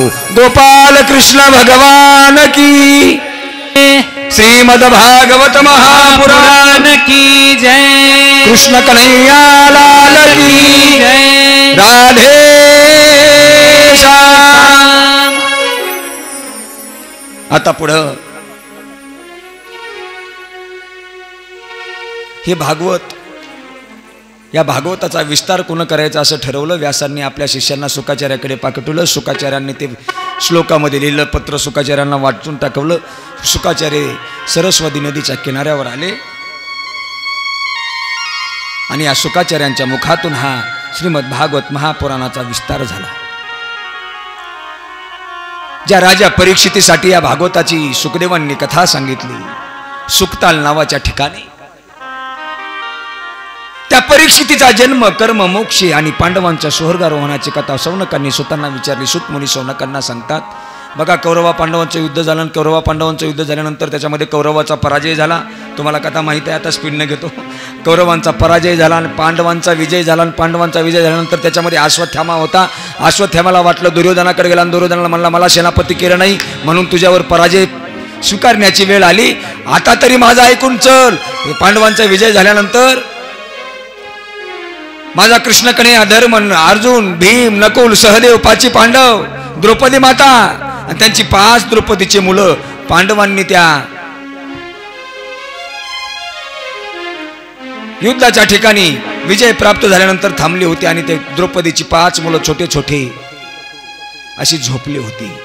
अश्वत्थामानं अंतकरणामध्ये कपट घेतलं आणि कपट धरून आला आणि इकडे सर्वजण गप्पा मारत असताना 5ला 5 लेकरांचा शिरच्छेद केला.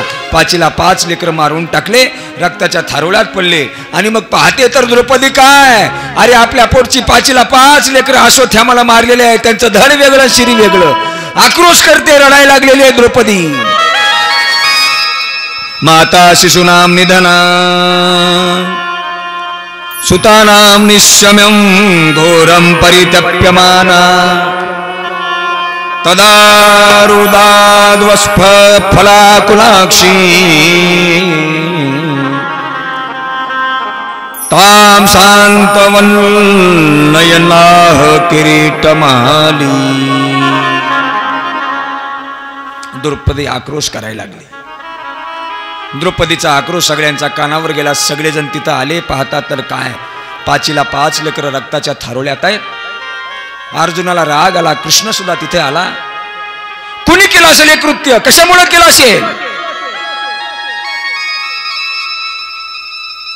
देव म्हटले, अरे दुसरं तिसरं कोण केलं नाही, ह्या कपटी अश्वत्थामानं केलेला आहे.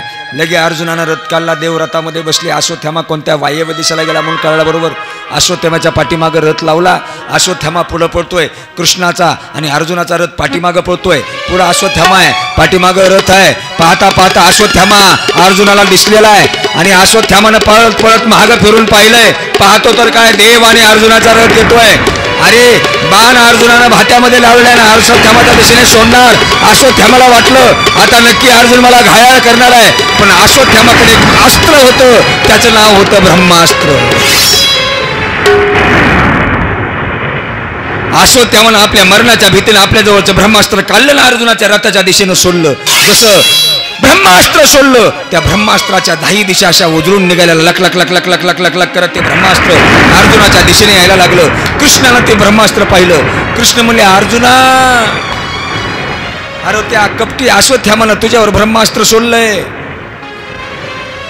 आता काय करावं देवा? आता ते ब्रह्मास्त्र सोडण्याची विद्या अश्वत्थामाला होती, पण परत घेण्याची विद्या नव्हती ना.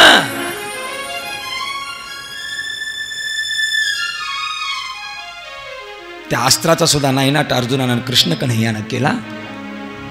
धरलं, द्रौपदीच्या पुढे आणून उभा केला. आता कथा फार विस्तारपूर्वक सांगता येणार आहे, पण वेळ काही. आणि द्रौपदी, सांग काय या कपटी अश्वत्थामाला शिक्षा करायची आहे, सांग. द्रौपदीनं खाली मान घातली आणि द्रौपदीच्या डोळ्यात पाणी आलं. बघा काय द्रौपदीचं अंतकरण असेल दादा.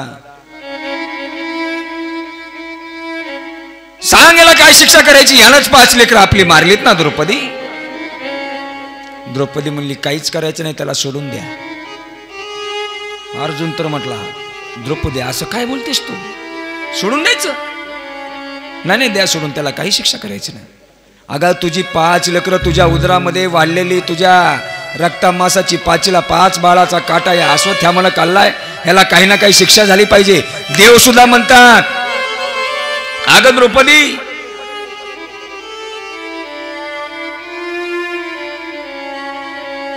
यानं लहान 5 मुलाची हत्या केलेली आहे. लहान लेकरांना मारलं, बाल हत्या करणं म्हणजे महापाप आहे. जो मग महापापी आहे ना त्याला शिक्षा झालीच पाहिजे, हा शास्त्र सिद्धांत आहे. याला काय म्हणून सोडायचं? पण बघा, द्रौपदी म्हणजे धर्माचरण करणारी होती. तिनं धर्माला कधीच विरुद्ध वागली नाही, अधर्मानं कधी तिचं आचरण नव्हतं. जे धर्मानं वागतात ते कोणालाही कधी मारत बसत नाही.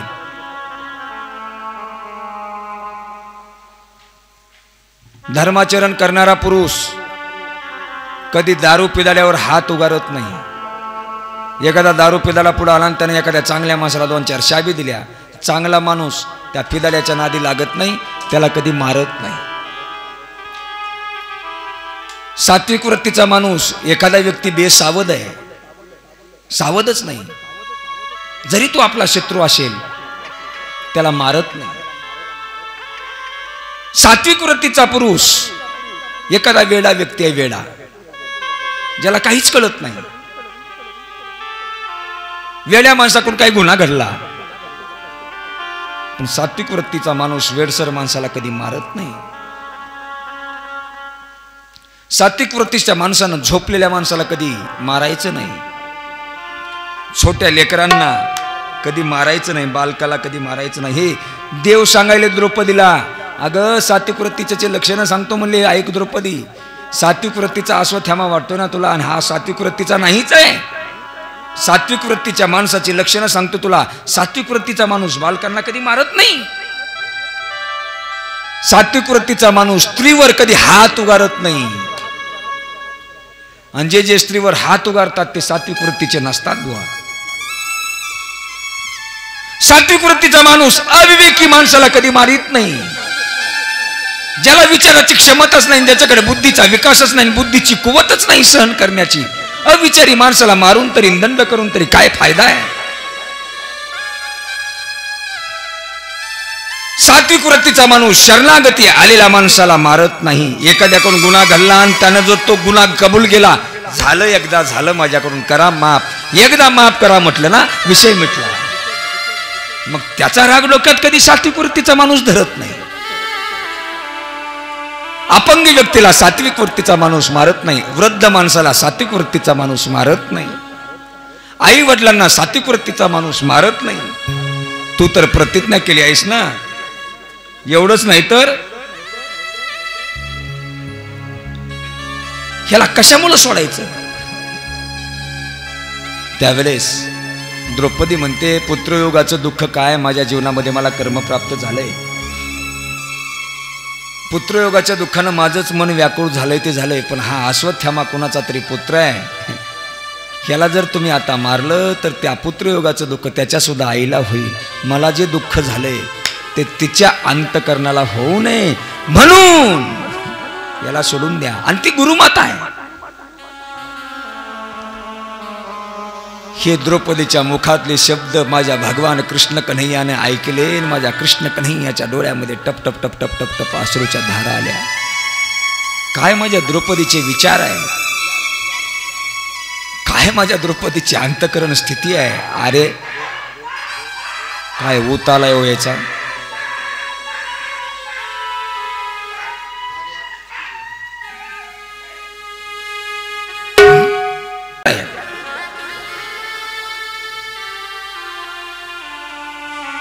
इतकी सत्वशील वृत्तीची द्रौपदी आहे. तिचे विचार म्हणजे किती तुम्हा आम्हाला घेण्यासारखे विचार आहे. इतकं जीवनामध्ये दुःख आलं तरी कधी धीर सोडला नाही आणि उदार अंतकरणानं पुढच्या दोषी व्यक्तीला माफ करते. सगळ्यांनी मिळले त्या 5 मुलांचा अंत्यविधी केला. अंत्यविधी केल्यानंतर माझे भगवान कृष्ण 2-4 दिवस त्यांचं सांत्वन करण्यासाठी तिथंच थांबले. आणि आता माझ्या देवाने विचार केला, चला द्वारकेला निघून जावं. म्हणून द्वारकेला निघून जावं म्हटल्यानंतर कुंती आत्याजवळ आली. आणि कुंती आत्याला म्हणतात, आत्या आता परवानगी दे, जाऊ दे मला. कुंती म्हणते, देवा जाणार आहेत? हो, काही मागायचंय का तुला, माग. कुंती म्हणते, देवा तू म्हणलासच ना काही मागायचंय ते माग. आता तुला द्यायचंच असल तर एकच दे, मेरी आपकी कृपा से सब काम हो रहा है मेरा आपकी कृपा से, सब काम हो रहा है।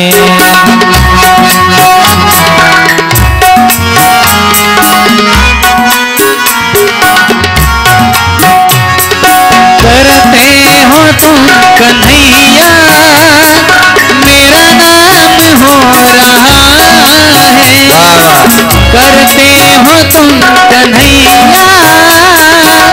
मेरा नाम हो रहा है। आपकी कृपा से सब काम हो रहा है, मेरा आपकी कृपा से सब काम हो रहा है।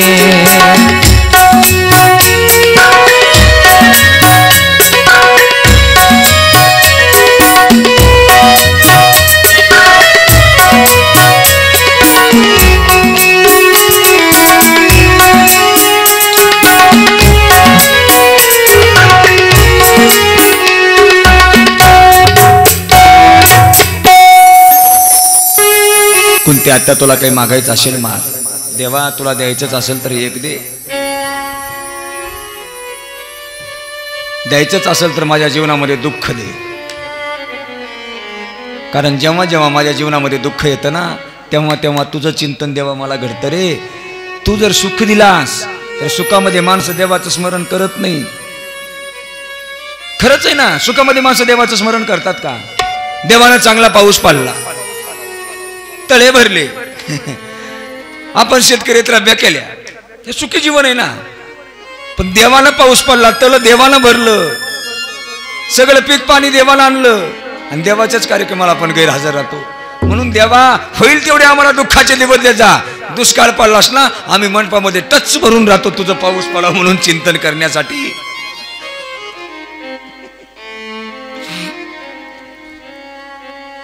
द्यायचं असेल तर दुःख दे, सुख नको। आगी लागो तया सुखा जेने हरी नये मुखा। अरे सुख जर दिलास आणि तुझं मुखामध्ये आमच्या चिंतन जर येत नसेल तर त्या सुखाला आग लागो। आणि इकडे काय झालं बघा, इकडे अश्वत्थाम्याला सोडलं पण अश्वत्थाम्याच्या डोक्यातला राग गेला नाही।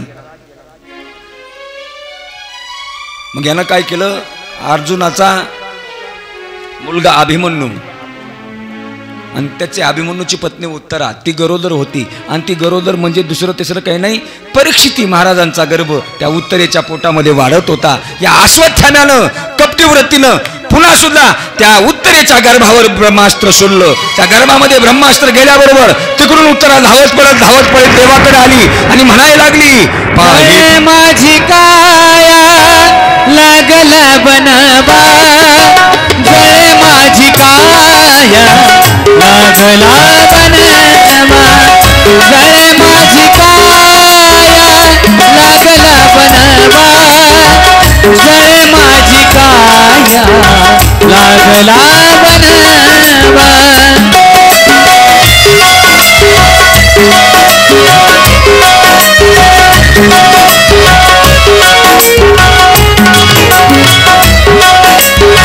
घाबरे केशवा माय बापा, घाबरे केशवा माय बापा, घाबरे केशवा माय बापा, घाबरे केशवा माय बापा, जय माझी काया लागला बनवा, जय माझी काया लागला बनवा, जय माझी काया लागला बनवा, जय माझी काया लागला बनवा।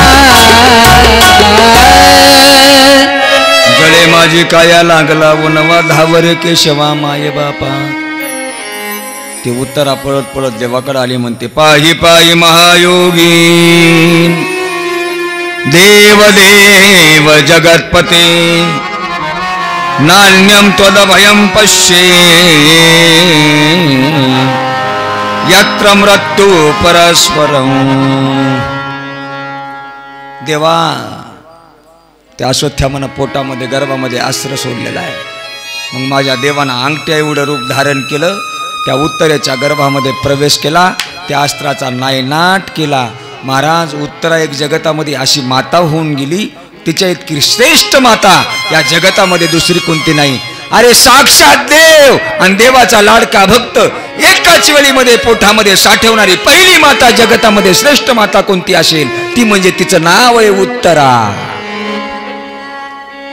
त्या ब्रह्मास्त्राचं निवारण केलं आणि ब्रह्मास्त्राचं निवारण केल्यानंतर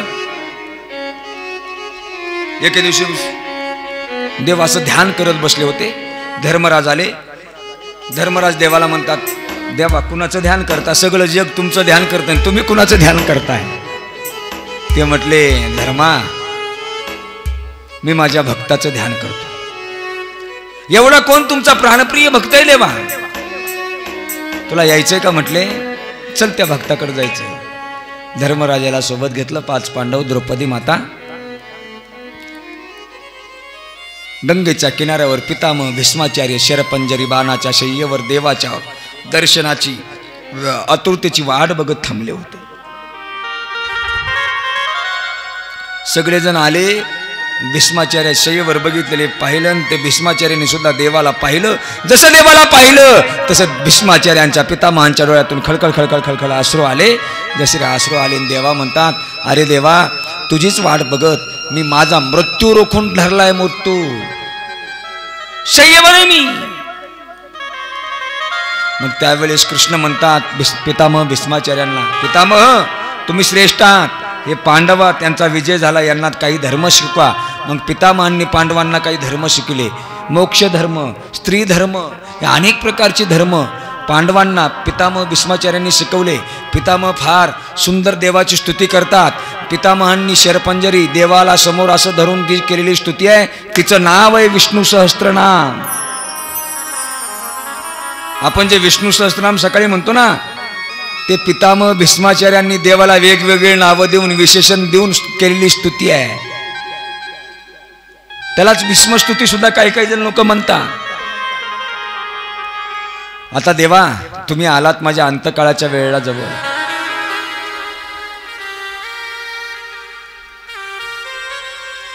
काय आता तुम्हाला देऊ मी? इतकं ज्ञानाच्या गोष्टी पितामह बोलायला लागले. पण द्रौपदी जवळच होती. स्त्री धर्मन, मोक्ष धर्मन, काम धर्मन, अर्थ धर्मन सगळे धर्म शिकवत असताना इतकं ज्ञानाच्या पितामह भीष्माचार्य गोष्टी बोलायला लागल्या. द्रौपदी तितक्यात द्रौपदी माता खतकून गालातले गालात हसली. द्रौपदी गालातले गालात हसायला आणि पितामह भीष्माचार्यांची नजर द्रौपदीवर पडायला एकच झालं. लगे पितामह म्हणतात, द्रौपदी का हसलीस ग? द्रौपदी म्हणली, काही नाही, उगा असंच हसले. पितामह भीष्माचार्य म्हणतात, तसं नाही, कुलवान घराण्यातली स्त्री विनाकारण हसत नसते. तिच्या हसण्यापाठीमागं काहीतरी कारण असतं, नेमकं कारण सांग. मग मात्र द्रौपदी म्हटली, पितामह, काय तुम्हाला मरत्या काळामध्ये उतावळ्यामध्ये इतकं ज्ञान फुटलंय. मोक्ष धर्म शिकवायलेत, स्त्री धर्म शिकवायलेत, अर्थ धर्म शिकवायलेत, सगळे धर्म तुम्ही आम्हाला शिकवायला लागलेत. पण हे एवढं जे ज्ञान आता मरण्याच्या टाइमला जे तुम्हाला आलंय, त्या सभेमध्ये माझ्या वस्त्राला दुःशासनानं हात घातला होता. त्या वेळेमध्ये त्या सभेमध्ये पितामह भीष्माचार्य तुम्ही पण होता, कृपाचार्य होते, द्रोणाचार्य होते. हे एवढं ज्ञान माझी साडी फेडत असताना दुःशासन तुमचं कुठं गेलं होतं? त्यावेळेस भीष्माचार्य म्हणतात, अगं द्रौपदी, अगं त्यावेळेस माझी बुद्धी घाण होती गे द्रौपदी. कारण त्या दुष्टाच्या घरचं अन्न मी खात होतो. त्या अन्नाचा प्रभाव माझ्या बुद्धीवर झाला होता. म्हणून अन्न खात असताना विचार करावं, ज्याच्या घरचं अन्न खातोय तो माणूस कसा आहे आधी विचार करावा. महाराज म्हणून जरी फिरायला गेला, कुणाच्या घरी गेला तर त्याच्या गळ्यात पहिल्यांदा त्याच्या चहा पिण्याच्या अगोदर विचार करत जा, त्याच्या गळ्यामध्ये माळ आहे का. जर माळ घरी असला तर त्याच्या घरचं चहा पाणी पेत जा. त्याच्या घरी महाराजांना तरी किमान पक्षी जेवत जावं. आजकालचे महाराज काही नाही, पैसे दिले की कुणाचे घरी जेवावे लागले. काय कशामुळे हे नियम कशामुळे साधू जीवनात? अरे दुष्टाच्या घरचं जर अन्न आपल्या पोटात गेलं तर त्या अन्नाचा प्रभाव बुद्धीवर होत असतो. ज्याचा आहार शुद्ध आहे त्याची बुद्धी शुद्ध राहते, आणि ज्याची बुद्धी शुद्ध आहे त्याचे विचार शुद्ध असतात. आहार शुद्ध सत्वशुद्धी, सत्वशुद्ध ध्रुवामती. भीष्माचार्य म्हणतात, अगं द्रौपदी, त्या दुष्टाच्या घरचं अन्न खात होतो म्हणून माझी बुद्धी तशी होती. मोदी, तुम्हाला जर कोणत्या महाराजाला जीव घालायचा असेल, तुम्हाला जर कोणत्या महाराजाला चहा पाण्याला घरला न्यायचा असेल तर माळ घातलेली बरी राहील. माईच्यान मोदी तुम्हाला सांगून सांगून माझंच टक्कल पडलं बघा. घाला आता म्हातारपणी माळ घाला. लय अवघड आहे हो मेल्यास, लय अवघड आहे. लोक मेल्यास म्हणतात अरे तुळशीचे पानं आणा तुळशीचे. जीवनभर त्याला तुळशीच्या माळीचा स्पर्शच नाही, त्याच्या तोंडात मेल्यास तरी कशाला तुळशीचे पानं घालावेत माणसानं म्हणतो. मी तर डायरेक्ट सांगत असतो, असा जर माणूस मेला ना कोंबडीचे पक्के घ्या त्याच्या तोंडात घाला.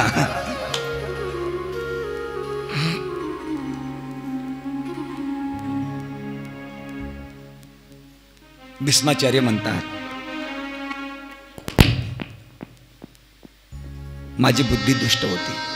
पुन्हा द्रौपदी म्हणते, बरोबर आहे, तुम्ही दुष्टाच्याच घरचं अन्न खात होतात ना.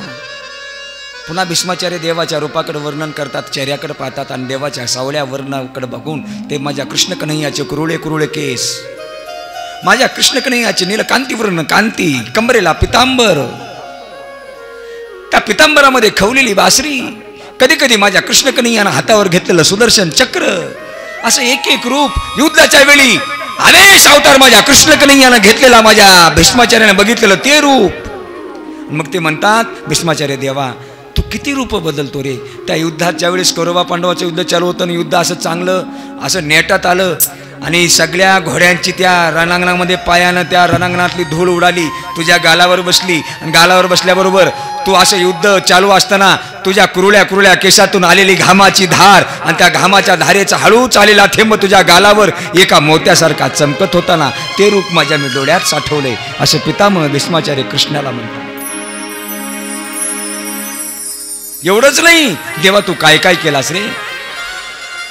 मी कौरवांची बाजू घेऊन सांगितलं होतं की उद्या सायंकाळपर्यंत त्या पृथ्वीवर एकही पांडव शिल्लक राहणार नाही. ही बातमी द्रौपदीला कळली. द्रौपदीला कळल्याबरोबर द्रौपदीनं धावा केला तुझा. आक्रश्यमाने वसन्या द्रौपद्या चिंतितो हरिही गोविंद द्वारकावासिन कृष्ण गोपी जना प्रिया. द्रौपदी सोबत आला सुजऱ्या नावाचा नोकर होऊन. तिला मला आशीर्वाद द्यायला भाग पाडलास, बांगड्याचा आवाज काय करायला लावलास. मी सहज सौभाग्यवती म्हणून द्रौपदीला आशीर्वाद दिला. लगेच द्रौपदी मला म्हटली, पितामह हा आशीर्वाद या जन्माचा का कोणत्या जन्माचा.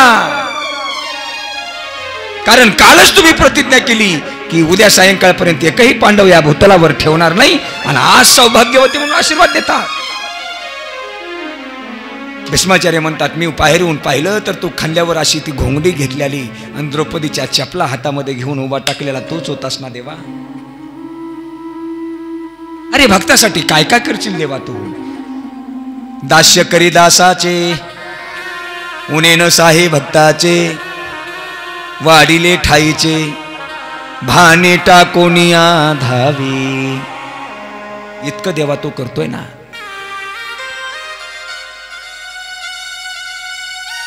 सगळं देवाचं वर्णन करता करता शेवटी आता पितामह म्हणतात, आता तुला देण्यासाठी माझ्याकडे काही नाही, माझी बुद्धी तुला देतो. म्हणून स्वतःची बुद्धी पितामहांनी देवाला अर्पण केली आणि एकच शेवटी विनंती केली, देवा एवढंच कर. इतना तो करना स्वामी जब प्राण तन से निकले,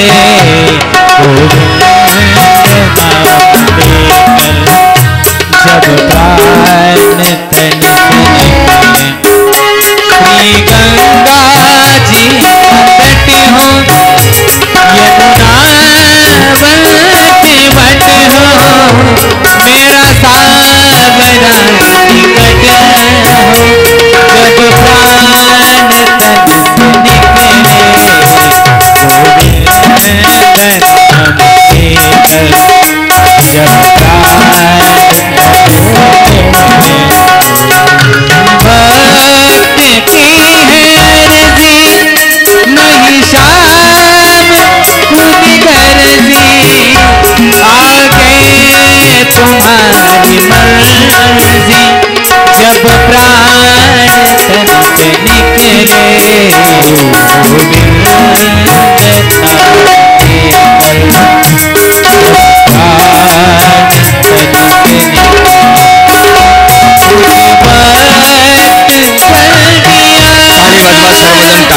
नहीं शाम भूल जाना उस वक्त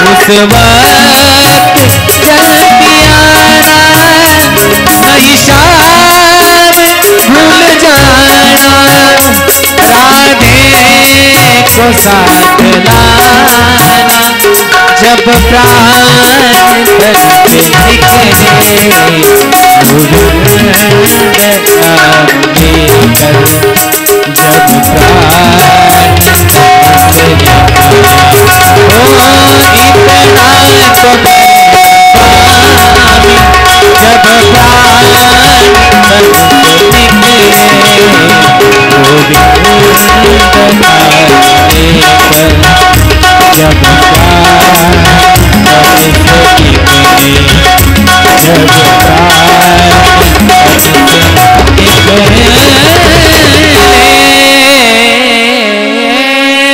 आचार्य म्हणतात देवा आता एवढंच कर.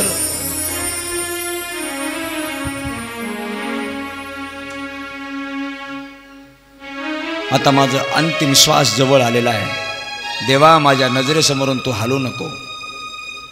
आता दृष्टी पुढे ऐसा चितूर आहे जो मी तुझ पाहे वेळोवेळा अथवा पांडुरंगा. देवा माझ्या प्राण डोळ्यातून श्वास प्राण जाईपर्यंत तू आता माझ्या नजरेसमोरून हलू नको. कारण माझा मृत्यू तुझ्या समक्ष होणं म्हणजे हा माझ्या जीवनातला सुंदर योग असेल. सुंदर इतना तो करना स्वामी जब प्राण तन से निकले गोविंद नाम लेके तब प्राण तन से निकले.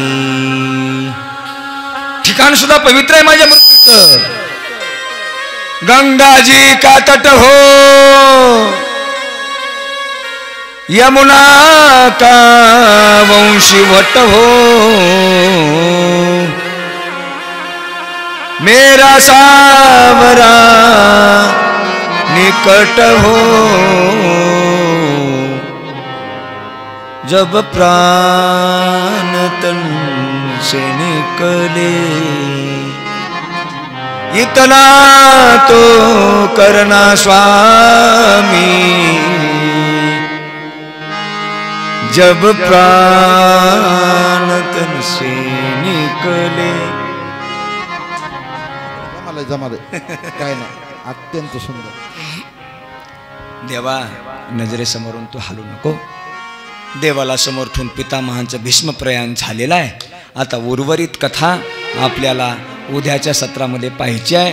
उद्या राजा परीक्षितीचा जन्म, जन्माच्या नंतर ऐत्यंभूत नरसिंह अवताराची कथा, वराह अवताराची कथा, ज्या ज्या कथा उद्या कथा सत्रामध्ये येणार आहेत त्या कथा आपण उद्या पाहणार आहोत. उद्या संकल्पित वेळेमध्ये म्हणजे 2 म्हणजे 2 आणि 5 म्हणजे 5 या वेळेमध्ये उद्याची कथा होईल. आजची कथा जरी थोडीशी 3 वाजता चालू झाली असेल तर 5:15 वाजलेले आहेत. इथून पुढं जेवण आहे. महाप्रसादाचं आयोजन आहे. सगळ्यांनी महाप्रसाद घेतल्याशिवाय कोण जायचं नाही. आणि आजचा जे आरतीचे यजमान आहेत त्यांनी आपलं आपलं आरतीचं ताट घेऊन पुढे या. श्रीमद भागवत महापुराणाची आरती करा.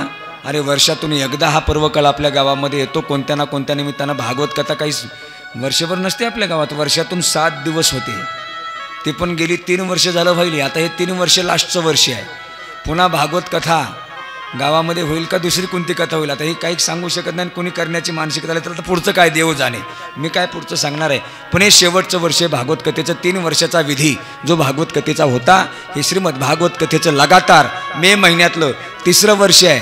सर्वांनी आरती करा. ज्यांची ज्यांची नावं आज घेतली असतील काल मी त्यांनी काल सकाळी सांगितलेत, काल सांगितलेत कथेमध्ये आणि आजही कथा सुरुवातीच्या अगोदर सांगितली. ज्यांची ज्यांची नावं घेतलेत त्यांनी कथेच्या आरतीसाठी किमान पक्षी हजर राहा. हा सुंदर योग आहे. आणि विशेष म्हणजे आजचे सायंकाळी जे कीर्तन होणार आहे आपल्या सर्वांचं गुरुघर वैकुंठवासी व्यंकटराव महाराज मोळवणकर यांचे गुरु वैकुंठवासी मारोतरावजी महाराज दस्तापूरकर, त्यांचे गुरु मोतीराम महाराज. म्हणजे आपला संप्रदाय, आपला वारकरी संप्रदाय मोतीराम महाराजापासून चालत आलेला आहे. मोतीराम महाराजांनी आपल्या गावचा सप्ताह उभा केला आहे. मोतीराम महाराजांची कृपादृष्टी आपल्या गावावर आहे. मोतीराम महाराज आपल्या गावाला यायचे, मोठे महाराज आपल्या गावाला यायचे. मग गुरु घर म्हणून आपल्या मलाही मोठ्या महाराजांच्या हातची माळ आहे. गुरुवर्य श्री हरिभक्त परायण अच्युत महाराज दस्तापूरकर, आम्ही ज्यांना मालक म्हणतो, त्यांचं कीर्तन होणार आहे. महाराज 6 वाजता, म्हणजे 6 वाजता आपल्या नगरीमध्ये येणार आहेत. सगळ्यांना अशी कल्पना आहे, अरे शेवटी गावची इज्जत आपल्या, हे लक्षात ठेवा. आता हे यूट्यूबमध्ये घेऊ नका, ह्यांना मला थोडं सांगू द्या. आता